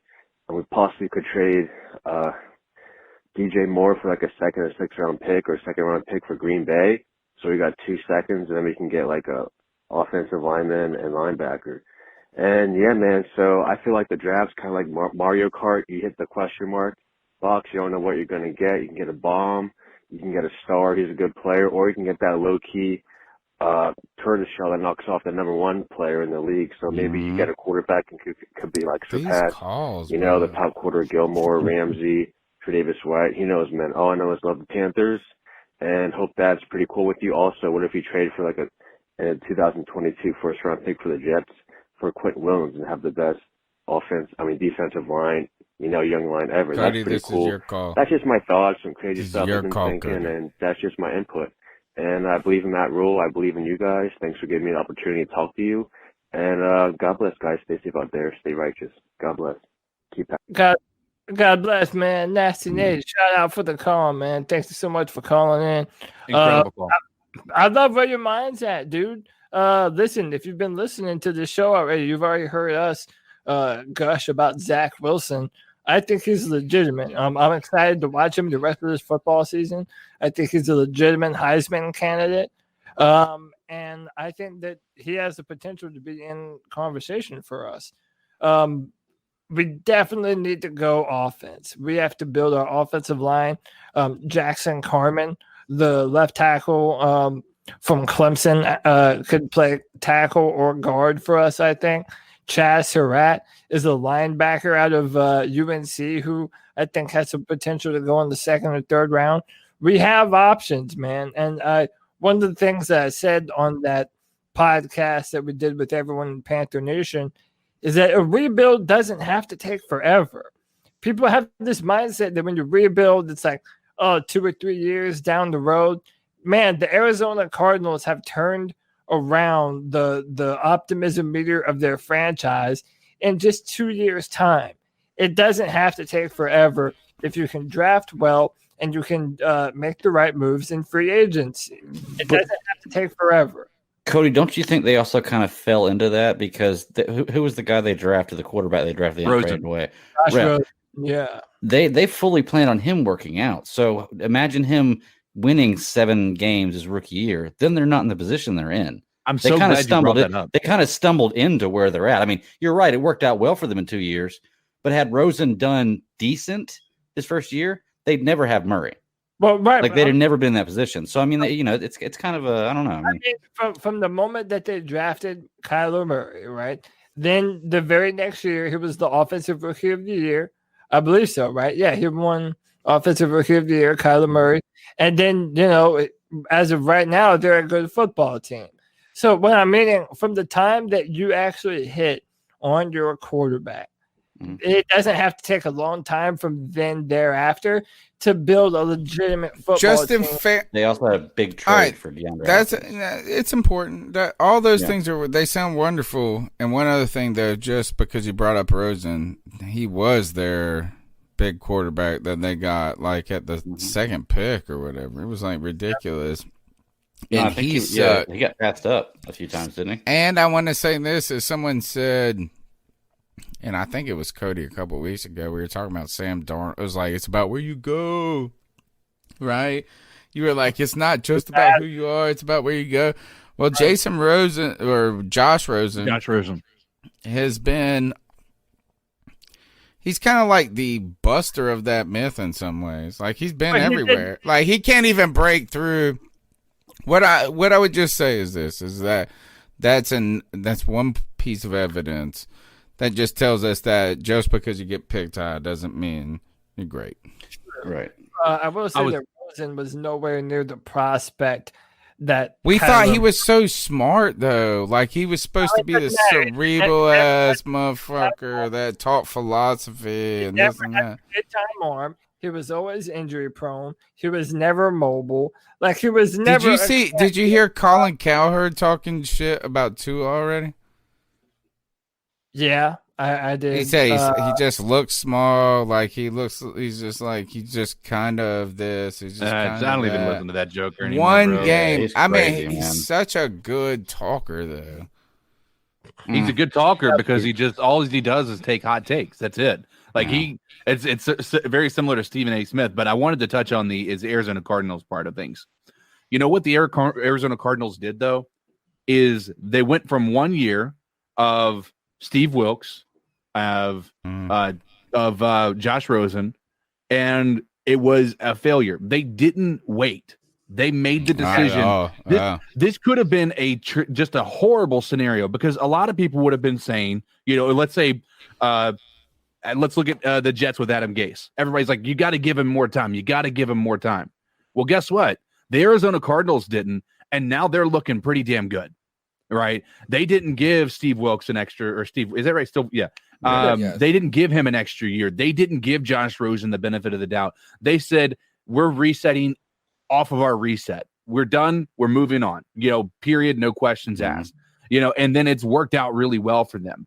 What I worry about with the Panthers, and I think we all can kind of mimic this, bit of worry, is that again, mediocrity is just going to feed more mediocrity. It's just going to continue down this path because it's what happened with Ron Rivera in the final years of, well, he won the first few games and then he was competitive the last few games. And then they did a good offseason. They lost Cam. We're going to give him the benefit of the doubt when clearly he wasn't able to coach at the same level that these new offensive-minded coaches were able to coach at. All of a sudden, we're still just kind of behind the 8 ball because we were refusing to make a move. I think we did make a move, though. We go and get Rule. Right, we do a lot of it's become. But what you have brought up is someone told me this. Who was it that told me this? Good Lord. It was like they said to me, you hire slow, fire fast. That is, you take the time to find the right person. Yes. rather than just hiring somebody because you need somebody. Yes. But when you see somebody is not doing it, their argument is the worst thing you can do is drag it out. So you fire fast, you hire slow, and I think that's kind of what I don't want to say that's kind of. I think that's exactly what you're saying with Arizona that they did.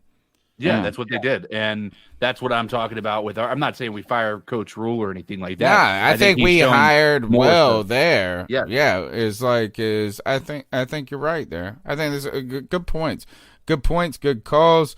Well, one more call, and then I got some election notes for you. Podcast brothers, how y'all doing? Oh, gee, Kavasi. Hey, man, I was really, really, really believing that we was gonna pick some free agents up.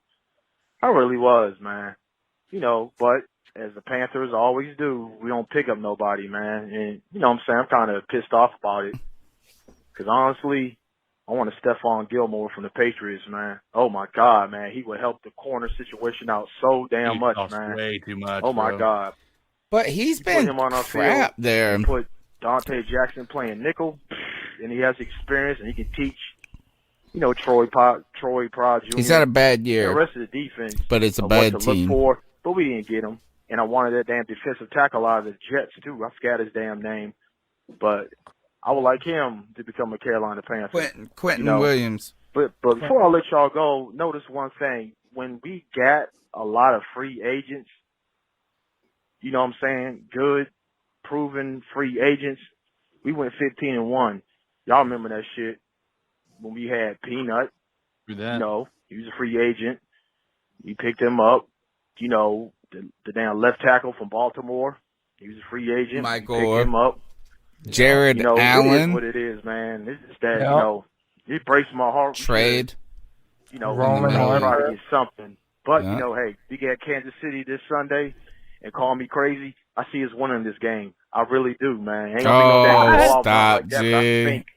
This is a bleeding optimist. They love the team. Give me your thoughts on that, and don't laugh at my prediction. But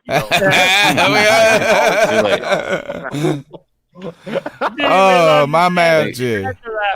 G, he knows us so well, bro. He already. That's the first thing we did. It's a long line of good calls tonight. I want to bring this up, guys. So we've talked about many of the things that G has said in this call. I want to, since it's election night, right? We're polling, we're getting these notes. You guys aren't going to be able to see this who are in the room, but I prepared a couple, and if I would have had some more time, if I hadn't gotten an argument with partially my wife and the rest of the world before the show, I would have had more.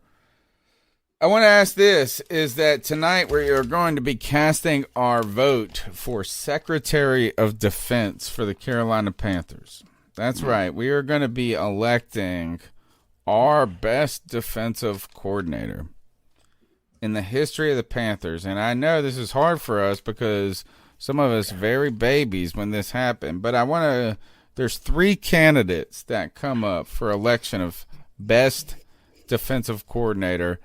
Nick Fangio, who was our first defensive coordinator, who is now the head coach of the Denver Broncos. I tell you, the Panthers started out as an expansion team in 1995. They won 7-9, but I tell you this, in 1996, 12-4. Second year, Nick Fangio, and let me see the notes right here. 1996, and I want you guys to think about these because I'm going to give you some stats. Right, so you got to keep these in. Fangio, defensive coordinator, 1996. We're 10th in yards. We were second against scoring. We averaged 4.8 yards per game. We were 8th in rushing, 12th against the pass. So Nick Fangio is a defensive coordinator for the Carolina Panthers to start. We went 7-9, 12-4. 7-9, 4-12. I think he got us all the way. He was with us through 1998, so we had a 12-4 season. The next defensive coordinator up for election is, I believe it's Mike Trogovac. Trogovac. Trgovac. Hergovac? Turgovac. This guy was the bomb, man. Like, he might be getting your vote.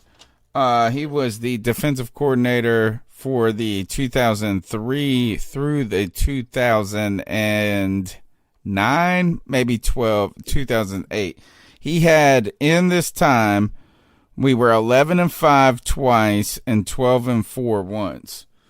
In 2003, we were 10th in points, 9th against the pass, 4.7 yards per play, 11th against rushing. In 2005, under his leadership, we were 3rd in yards allowed against the team. Against teams, 5th in scoring, 9th against the pass, 4th in rushing.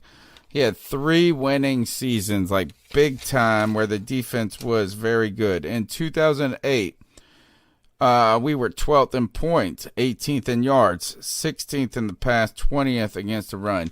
And our third candidate goes to Sean McDermott. In 2013 and 2015, makes his bid for Secretary of Defense. In 2013, we were 2nd in points, 2nd in yards, 6th against the pass, 2nd against the rush. 2015, 6th in points, 6th in yards, 11th in the pass, 4th against the rush. We have 3 picks. I think Fangio is like a founding father of the Panthers defense. Travagin built this system. McDermott really capitalized upon it. Where does your vote go? Fangio, Travagin, McDermott, Secretary of Defense for Panther Nation. I feel like maybe my answer might be a little bit simple, but I think for me, just based on the amount of time that I've been watching the football team and evaluating these Carolina Panthers defenses, I gotta say Sean McDermott, man. I think that 2013 and 2015 defenses for Carolina are a real feather in his cap. And I think you can make an argument that the franchise as a whole was at its best in those 2 years, man. We had Cam Newton. We had a defense that was playing incredible. The only reason it got outshadowed is because that was the same year of the Legion of Boom up in Seattle and that crazy defense that they had. The 49ers also had a really good defense.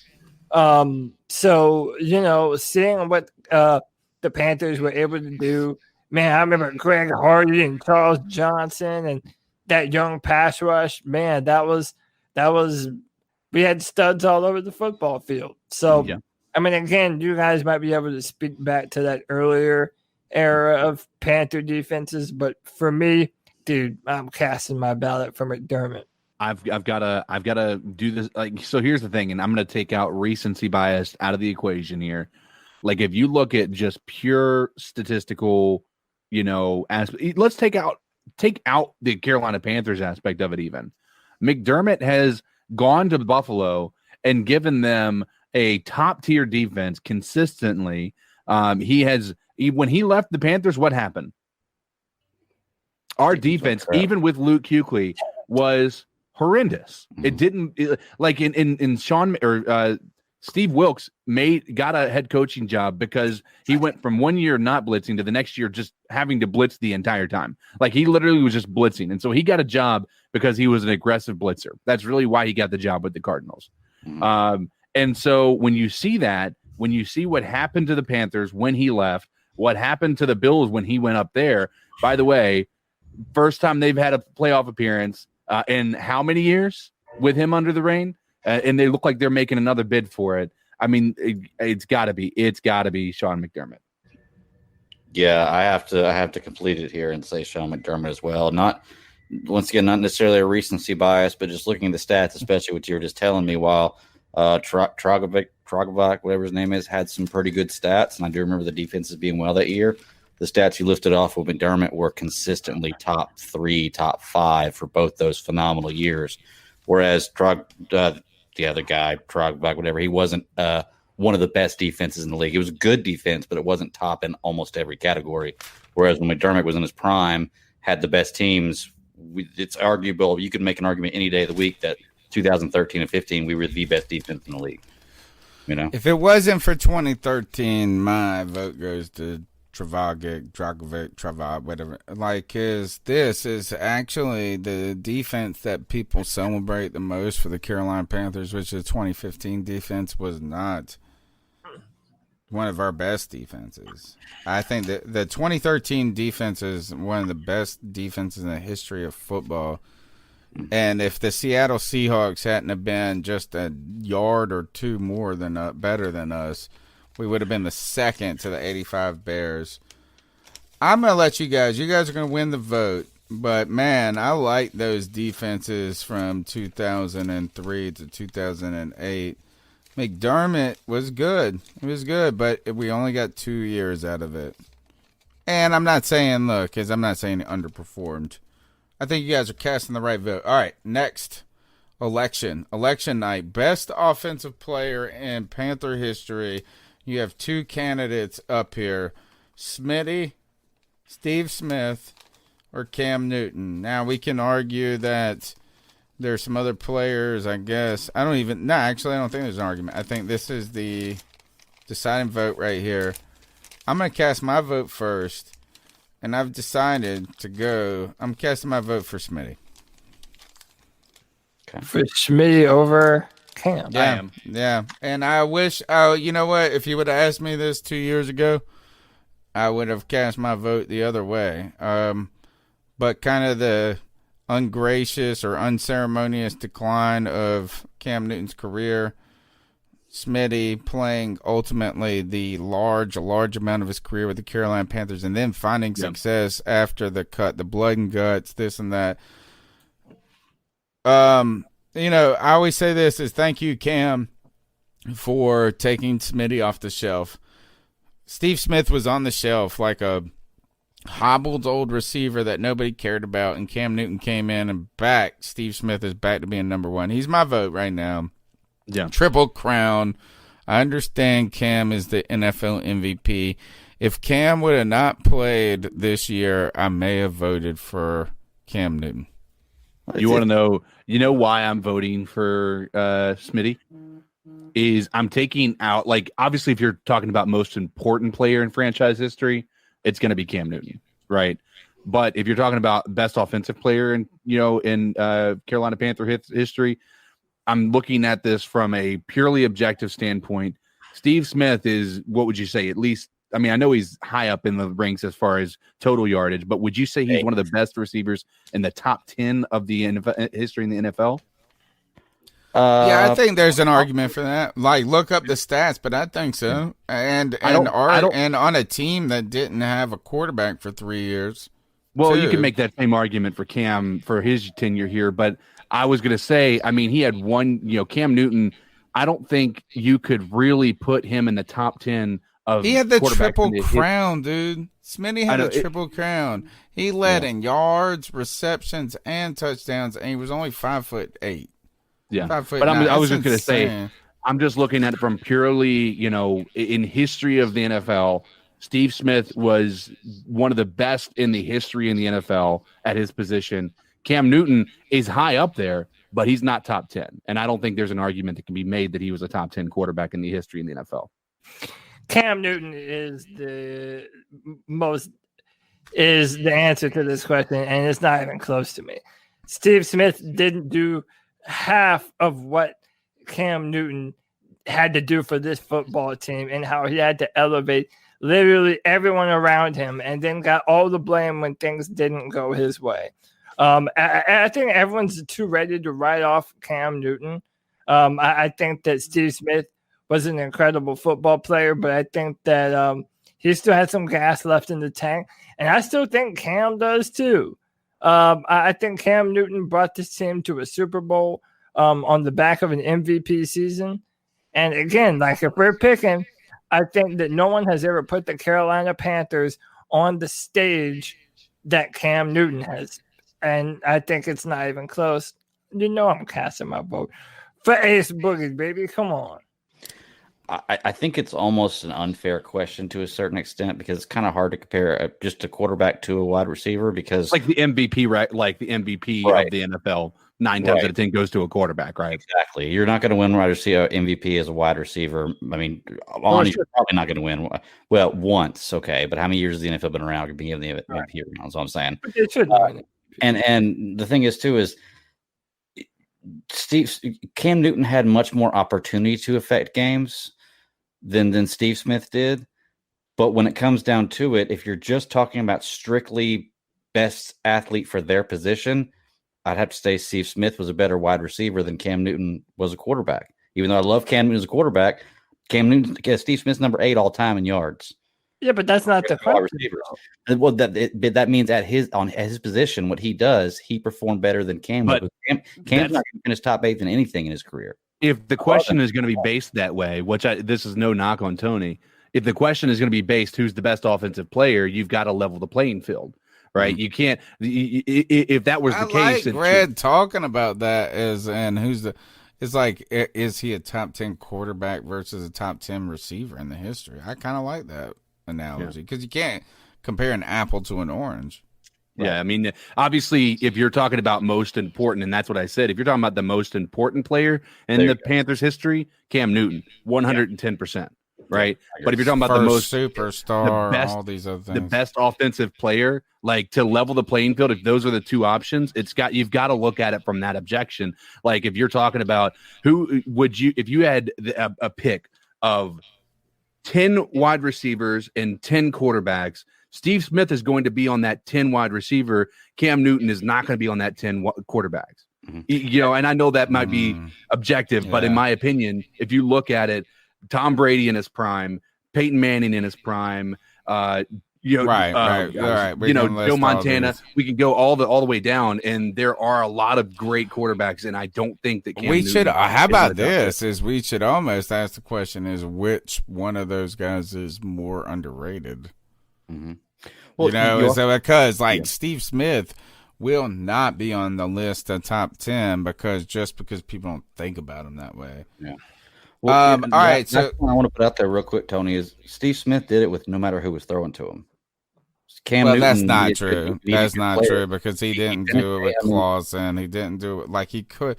Sadly, he was sorry in those couple of years. In 2010. Yeah. Jake Delhomme was good enough to get him.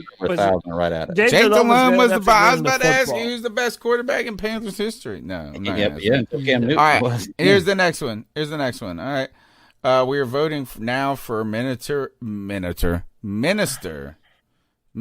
of the Interior, best defensive tackle, Panthers almost history. I am taking K1 Short out of the equation. I'm taking a couple of guys out. You have two choices. You have to vote for Chris Jenkins or Star Lotulelei. I think this is a landslide in favor of Chris Jenkins, who was just the bomb diggity, who then went on to have a fantastic career with the New York Jets.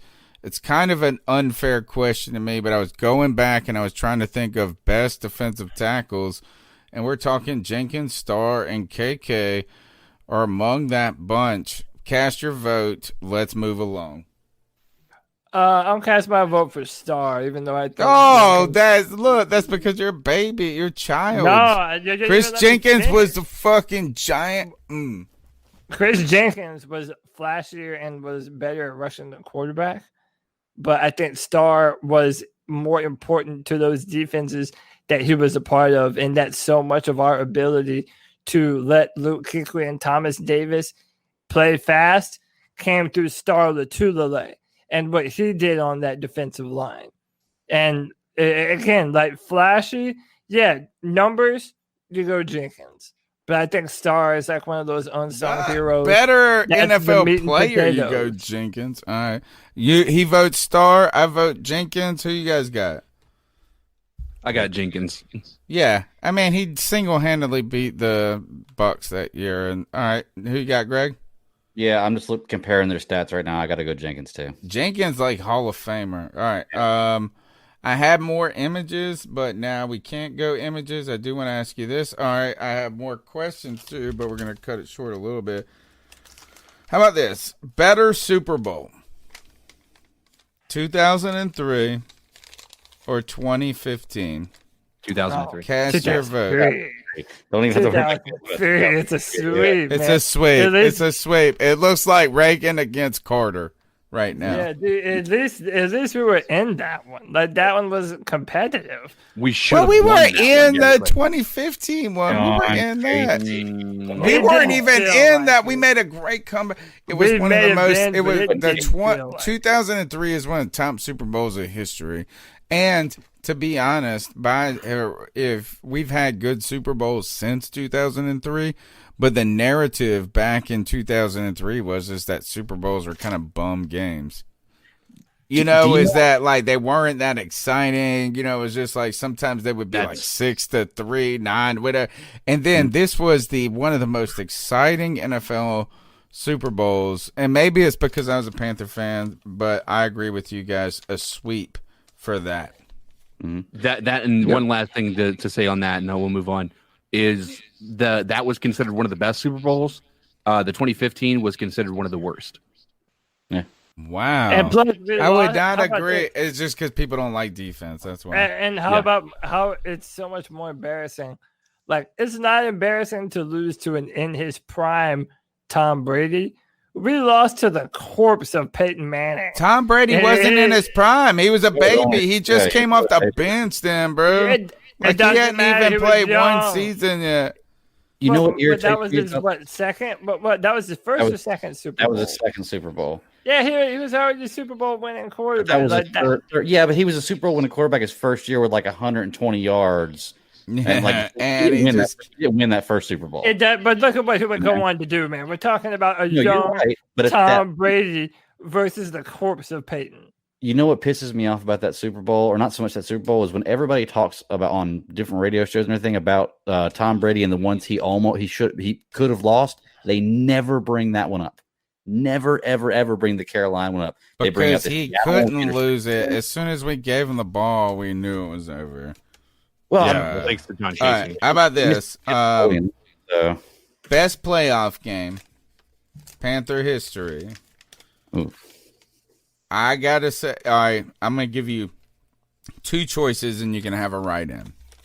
Okay.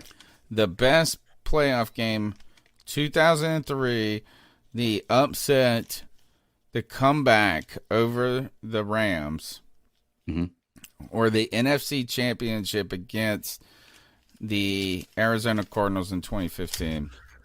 My vote is for the Rams. That game is super exciting. I was at the NFC Championship. Best game of my life.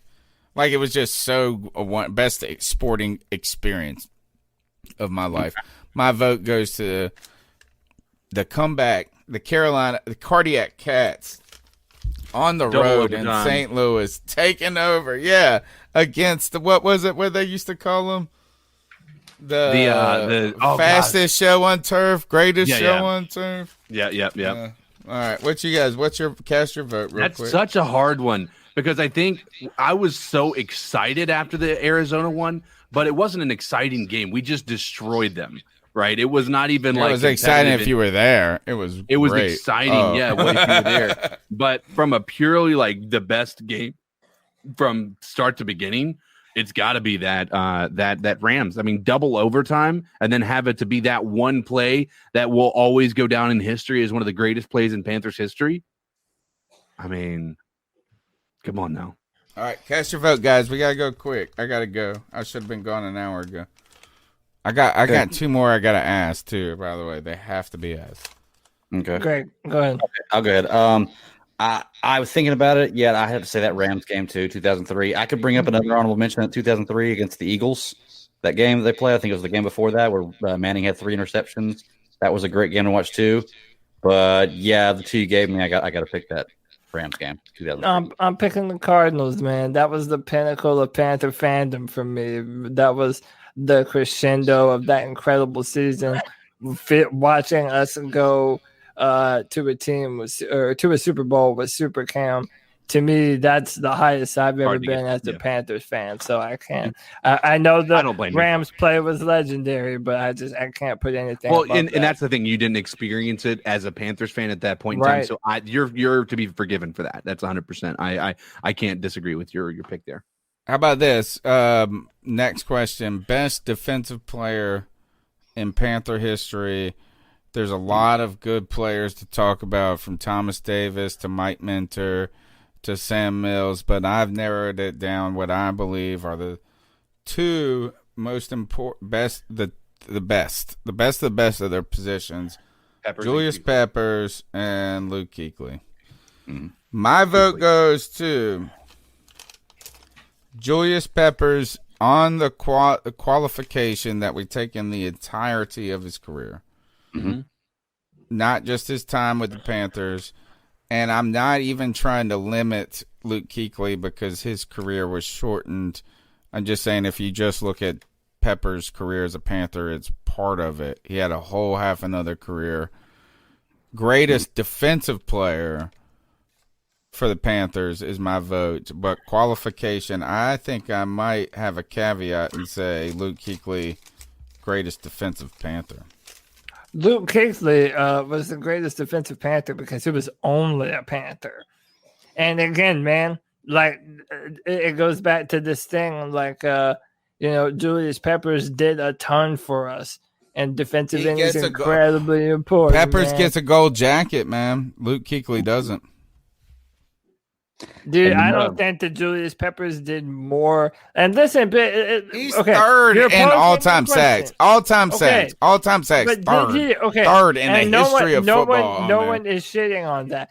But the collective amount of game planning and scheming up opposing offenses that Luke Kuechly just did for better than a decade, you're going to tell me the guy Peppers that did that for 2 decades, homie. Is more than Luke? Listen, I know that's your boy. Gosh, I know that's your boy.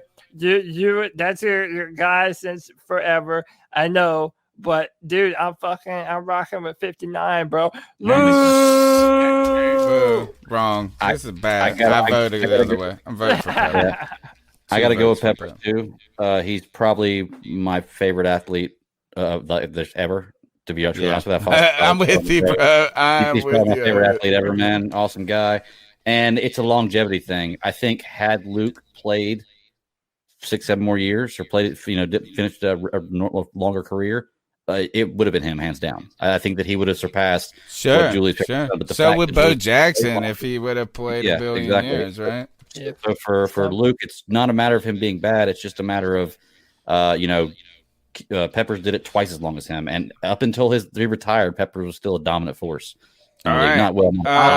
CK, you can break it. Break this. It's 2-1. Just put it over the top. You're gonna hate me because I'm gonna leave it as a tie here, and I'm gonna tell you why. If we're talking strictly Panthers, right? There has not been a defensive player that has done more for the Carolina Panthers than Luke, right? And take this out of the equation too.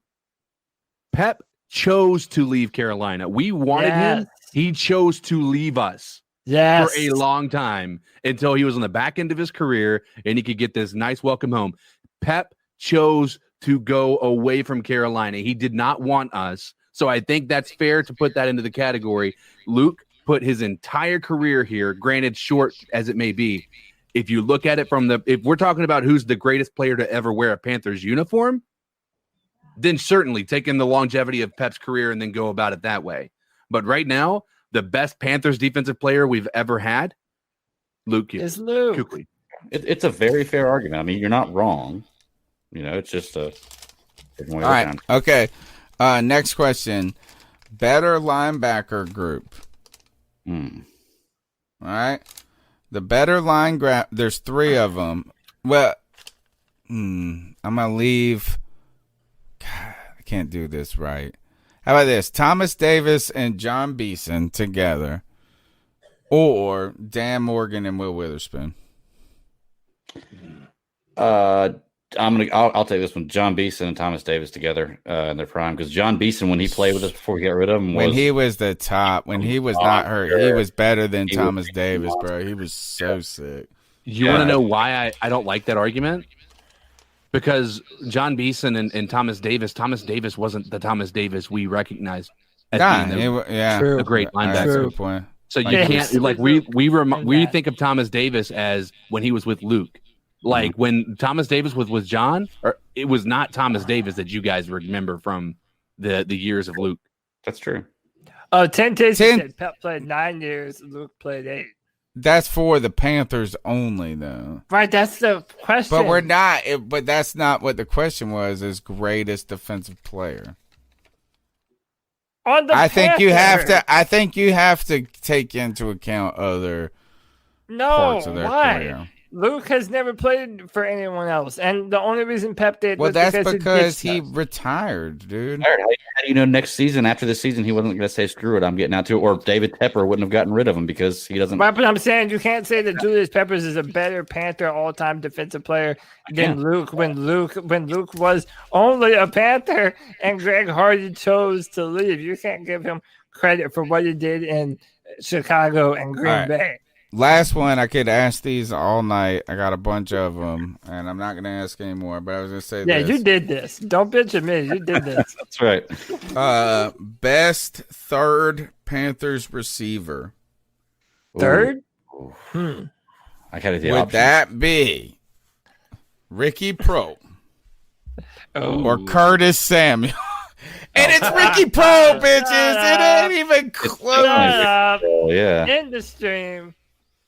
All right. Okay. Yeah, it's gonna be Pro until we get some. Here, let's play one more call or two, and let's go. We go fast. What's going on, C3 Nation? This your boy Jay Anderson. What's up, Jay? Hitting y'all up. Man, I hope y'all doing good. Hope y'all doing good. Hope y'all being safe. One thing I want to say, man. I watched the whole round table. And I'm glad that y'all did that, man. I was looking forward for that, man. It was good. Hopefully y'all can do that. I don't know how y'all how y'all gonna do it. I mean, I'm thinking like y'all can do it.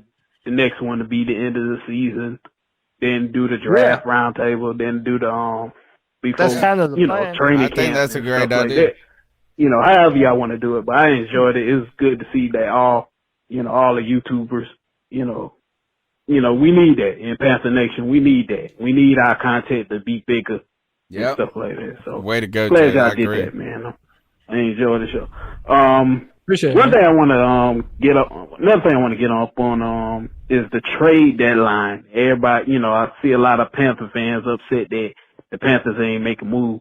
The only thing I would say is I think we should have made a move not to get a player but to get more draft picks and in the free more cap space and stuff like that. Calls are top notch. You couldn't make a move to get no tight end. I was like, why? Like, you can find a tight end in the next draft or in the next free agent. And obviously, we don't even need them. If you want to make a, times when you make a booming trade is when you in that spot to make a elite to Super Bowl contender, like you going all out, like we did in 2015. But we're not in that spot. So hopefully, in the off season, they'll, find a way to get what they need and everything. But we didn't need to make no moves, like that. No big moves to get a player. Just only in draft picks. I thought we should have made a big move to get more picks. Perfect. All right, y'all. Y'all be. Great call. I think that's great. I mean, I think we agree with all of it. We have fun on the round table. And second, Cody, you have been emphatic, and I have been an emphatic supporter of this, is that acquiring talent today is not what we're in the business of. Right. And it's not, that doesn't even mean that we're tanking. You know what I'm saying? Like, I don't even know. It just, that's not where we're in the business of right now. I think they believe what they built so far. Yeah. Is it really going to get in that? We're trying to dump, I wouldn't say we're trying to dump off people, but who you trade? You trade people their deals are ending. So you don't trade for Gilmore, and then also, Gilmore might have already gotten an extension, so you're just going to eat that money. But you don't trade for somebody that you then have to try to negotiate with. We need to continue to build this football team to the draft. How about this? We just spent an entire draft on defensive players, and we still need a linebacker. We still need a corner. I mean, you know what I'm saying? Like it used to be, well, okay, now we'll do the exact opposite. We'll just go all offense. We can't even do that yet, man. We still have to fill out this football team. That's why I said I thought Curtis Samuel, I thought he could have gotten us at least a second round pick. A third. It would have been a second round pick, especially to a team that's contending, and you just trade for the single pick, a player for a second. It's not all this other stuff. It's just 1 second round pick. All right, last call. What up, C3 fam? It's your boy Mike, a.k.a. Supreme. What's up, Mike? Hope y'all are doing well on this fine Tuesday. I got called in for some extra overtime tonight. I'll try to tune in if I can. Well, out here riding these roads in these big old trailers. Make that money, homie. Make that money. I wanted to do it up, bro. a question. And also just note that, you know, I see the pattern going on with teams kind of, you know, catching on to what we're doing. That's what good NFL teams do, right? Except for Atlanta's punk ass. You know, they figured out what Teddy likes to do, how this offense likes to run, and now they're gonna attack it. So, what I wanted to ask is, so it seems pretty obvious now that the Jets are likely gonna get that number 1 pick, and even with Darnold, I think they would be stupid to pass on Lawrence if given the chance, unless there's somebody out there they may need that's really good, but I doubt that'll happen. What do you think about bringing Darnold over? He's he was supposed to be a good quarterback coming out, and you know he got sent to the Jets, and he's dying out there. You know, I think he could have a rebirth here, and we could trade for him. He's not ideal, but you know, we need another option. What do y'all think about that? I think Darnold's going to become like a Josh Rosen play. Thanks, Mike, for the call. I think he's going to kind of be like a Josh Rosen. Is that maybe? And I don't think Josh Rosen's going to have a resurgence. He never had a surgence, but you don't trade for that. You know what I'm saying? Like, you kind of pick that trash and you clean it, you polish it off. You find it's like a dumpster dive. At that point, I'm not saying he's done, but I don't think you go and you try to bank on it. No, I mean, he's been in the NFL 3 years now. I'll say this, man. It's too easy just to say, oh, he's Josh Rosen. And like, this is where I go back into it matters where you get drafted. Dude, it doesn't matter if it was Darnold. It doesn't matter who you put up there. With what they were doing and with Adam Gase as a head coach. Did you say that about Rosen, They too? were going to suck. Yes, and it matters. Look. That's my point. It matters when you go to a place that has incompetent coaching staff and an incompetent organization. Now, I wouldn't sign Sam because he's been in the NFL 3 years already. But, like, you know, I do think that he had talent, but I think it was squandered. Now, there might be some talent there left to have. But, again, you're banking on being able to pull that out of him 3 years into his NFL career. So it's like, I don't know if that's a gamble you're willing to take, but he was more talented than Josh Rosen. All right, quick, fellas, on that. Comment quickly. Yeah, let me say, how long has Darnold been in? 2 years, 3 now? Or is this his second year? Or is 3? They came in the same time, 2000. Okay, so Sam Darnold had Robbie Anderson all of those years. Robbie Anderson already has more receptions this year in 8 games than he did all 16 with all 3 years he had in the Jets. And the most yards he had was 941. He already has 688 with the Panthers. You really want to bring Sam Darnold here? They were double teaming. Yeah, but you got to remember Darnold. He didn't have Darnold had mono. He had. I mean, he's actually been pretty injury prone. That's right. He had COVID. No, okay. And he was their number 1. Did you want a 26-year-old guy? Anything to say on it, CK? What is it? Anything to say on Darnold? No. I don't think either. I don't think anybody's going to be gung ho about Darnold. I think he's going to be a project. I think a really good move for them would be to trade him to the Colts. All right, C3 Panthers podcast brought to you by CarolinaCatChronicles.com. You can follow me at cat_chronicles. We're here Tuesday night, live, 9 p.m., longest running Panthers podcast. The number's 252-228-5098. Now we got to ice some fools up. I will go first. Pushing this along, I'm going to ice up this. I'm going to ice up vote shamers.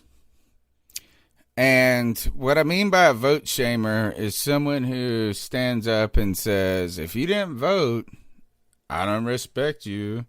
If you didn't vote, you might as well unfollow me. If you didn't vote, you this.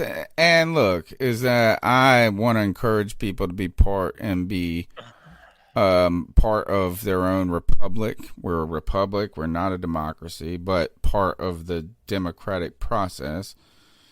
I wanted people to be educated and concerned, but I think that's an incomplete sentence. I think it's incomplete. I think people should say this, is I almost wonder is encouraging people to vote without any insight. And I'm not saying they don't have any insight. Like, I mean, they have insight into their society. But I think you should say this. I think you should say, get to know your candidates and vote. And if you don't do that, unfollow me. That kind of thing. Is that here, I just don't know if blind voting is better than not voting. And so I'm not going to shame people who blind vote. And I'm not going to shame people because I think this is even for someone who is, I think, overall decently educated, someone who tries, or at one point used to try to keep up with crap. It's difficult to find out what your candidates, what your judges, what these people really stand for. I skip people. I didn't, you know what? And here, you can vote shame my ass. I did not vote in the presidential election. I skipped it. How dare I voted for governor. I voted for senator. I voted for all positions that I had an opinion on, but I could not vote for one man, in my opinion, because he's just a bull. I won't say a bully. I don't like. Well, yeah, that like I don't like the person, and on the other side, I don't like the policy. So I couldn't vote for anybody. And I guess I could have just thrown my vote away even more with a libertarian vote. So here, I'm icing up vote shamers. You are just as bad as true fan shamers. That's right. Ooh, ice up. I like that. I like that a lot. You know, I could ice up a bunch of different people politically, but instead, man, I'm going to take a left turn. And want to say, I voted for Kanye. Fuck all y'all, Kanye West 2020, bro. That's what I'm really on. You're part of that 4%, bro. Hey, man, instead of a stimulus, if it's 4%, that would be awesome. It's bro, like the most successful. He's at 4%. Instead of a stimulus, in the pre-polls, yeah. Instead of a stimulus, we're all gonna get a free pair of Yeezys, and you're gonna be able to flip that on the internet instead of 700, get you a few thousand, whatever, man. Vote Kanye 2020. I'm icing up the raccoons that live in my neighborhood, bro. They're like a pack of gangsters, dude. Dude, they go from house to house, and literally my house, our neighbor's house, we'll wake up in the morning and the fucking the dumpsters and the recycling bins have just been turned upside down. Trash everywhere, man. Dude, they are a band of thugs, and I don't feel safe. You know, that's why I'm not a fan of the whole defund the police thing, man, because there's some wild raccoons out here, bro. You gotta fund animal control, homie. Yeah, fund them animal police, bro. It's hard out here in the streets, man. These raccoons are dangerous. I don't feel comfortable out at night. I make sure never to have my wallet on me. It's a problem, bro. To these Charlotte area raccoons, bro, y'all need to chill out. Right. Ice up, son. Hit them up with an ice up, guys. All right. CK, you got one? You want me to go? You go ahead. All right. I can't remember the name of the hurricane that came through. Was it Zeta? Zeta. Yeah, that might have been. I was something weird like that. I'm icing up a Hurricane Zeta. I was out of power for about a day, and that wasn't even the biggest deal. Knocked down 3 trees in my yard, and that's not even a big deal. I've been working on a shed for about 5 months.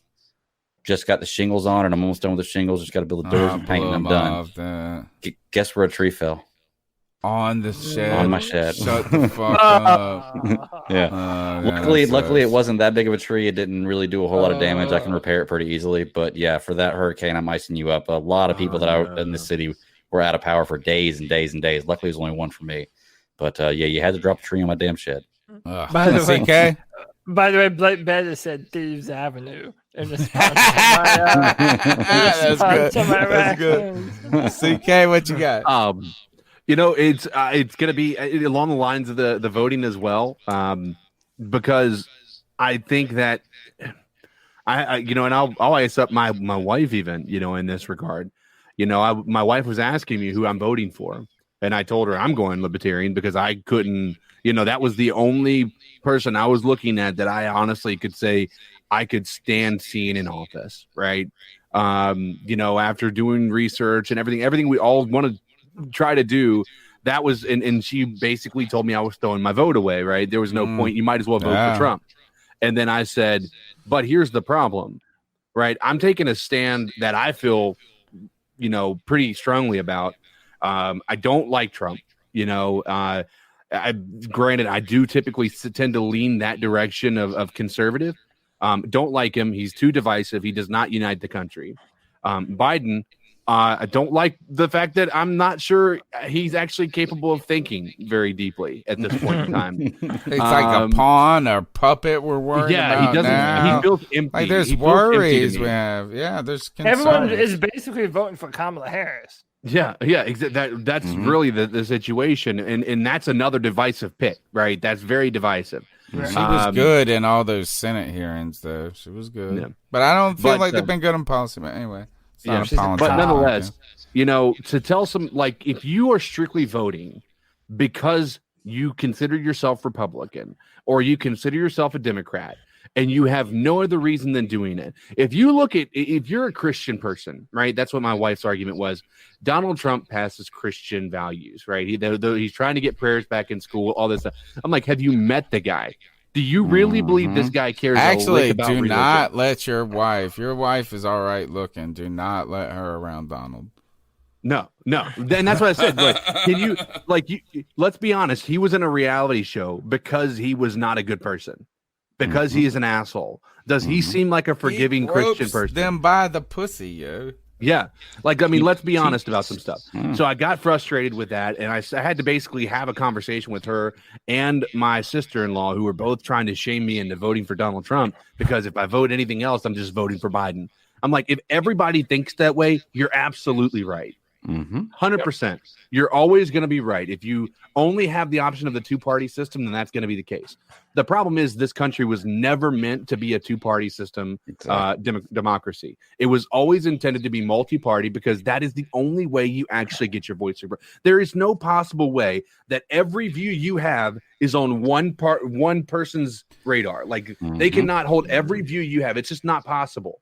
Right? There's kind of an irony in the idea that you have to vote for something you don't like because you don't like something else worse. That's the reason we're supposed to have checks and balances. That's why when you have a Senate, it's kind of like, do you vote on it's like having a come on your face rather than swallowing. Yeah. Well, I don't want either. Can I not vote for either, please? But and I don't like that idea. That I didn't want to. All right. But sorry, CK, I'm stepping up. The irony of it all, and then we'll wrap it up after this. The irony of it all is, the people that want to have this same mentality. A lot of the Republicans, for instance, I'm icing up the people I would most likely side with on a lot of different policies, right? They're the ones that are saying, like, for instance, the gun aspect of things, right? We can't change the Constitution. It was meant to be about this. It was meant to be about that, which I agree with, right? That was written up before ARs were invented, but it was also written up before governments had nukes, right? So, I think that still can be interpreted into today's society. But you're also the same people that are saying that two parties are the only thing that can exist when that Constitution was never meant to be a two-party process. It was not created that way. So in one hand, you're using the Constitution as a crutch. but you're also then using the exact same pillars the Constitution was built on as, just throwing those away, saying that that's not valid. There's irony in it. And it's just insane. And people refuse to acknowledge it. I'm just icing up anybody who refuses to have any independent thought and doing things that you truly believe in, as opposed to what is being forced upon you because your party is associated with Republicans. Wouldn't it be great if you could cast a vote for somebody rather than a vote against someone? Right. Yeah. Listen, wouldn't that be a wonderful world where I could vote for someone because I believe they can be good, not voting for them because they're the worst of shitheads or the worst? That's why I didn't vote for Joe Biden, because all he does is the presidential. All he does is stab. All the Democratic elites do is stab progressives in the back, and then shame us when we refuse to vote for their fucking neoliberal policies. Snowflakes. Are y'all keeping up with this, by the way, as we're going? We gotta go. All right, I gotta go. My wife is like this. She's watching the commentary about the president, and she wants someone to talk to. She's like, in this fucking podcast, she has not said this. I told her it was going to be a short podcast, and it's 2 hours and 15 minutes later. We love you guys. We love Panther Nation. Call into the show. Subscribe. Cody Lash, where can they find you on Twitter? At Cody Lack, CODYLAC, for all a bunch of Panthers Twitter hot takes and a brand new mock draft tomorrow on draftat.com featuring a certain quarterback. Greg Manamini podcast and The Mandalorian you thought was awesome, and I thought it was a cheesy ball of shit made by Disney. Go ahead. How can they find your compliments of Disney's steaming pile of shit? I hear you. You find me at the Bat Daddy 52 on Twitter. That's a little harsh. Just check out the Geek Ultimate Alliance Network. You can find all the shows I'm on. Check me out this Saturday. We're doing a trivia challenge for the Geekverse podcast, live 24-hour stream. That's a charity event trying to raise money for BC Children's Hospital. So check us out. Donate if you can. Share, like, whatever you can do. But we're going to win that trivia contest. It's going to be fun. CK, man of live streams and also #1 rated watcher of himself, I believe he put. What was that? #1 rated spectator in the game. Okay. Where are you streaming at? I am streaming on Facebook.com, fb.gg. You can find me most nights. Tonight I'm going to be streaming Phasmophobia, so I'm about to get my ass scared tonight. So if you guys are interested in seeing some hilarious gameplay that's going to result in me saying a lot of curse words and screaming, then tune in tonight. All right. God bless America. And if you don't believe in God, then I just mean bless America. And if you don't believe in any of the politics, believe in this. Is the Atlanta Falcons suck a giant D.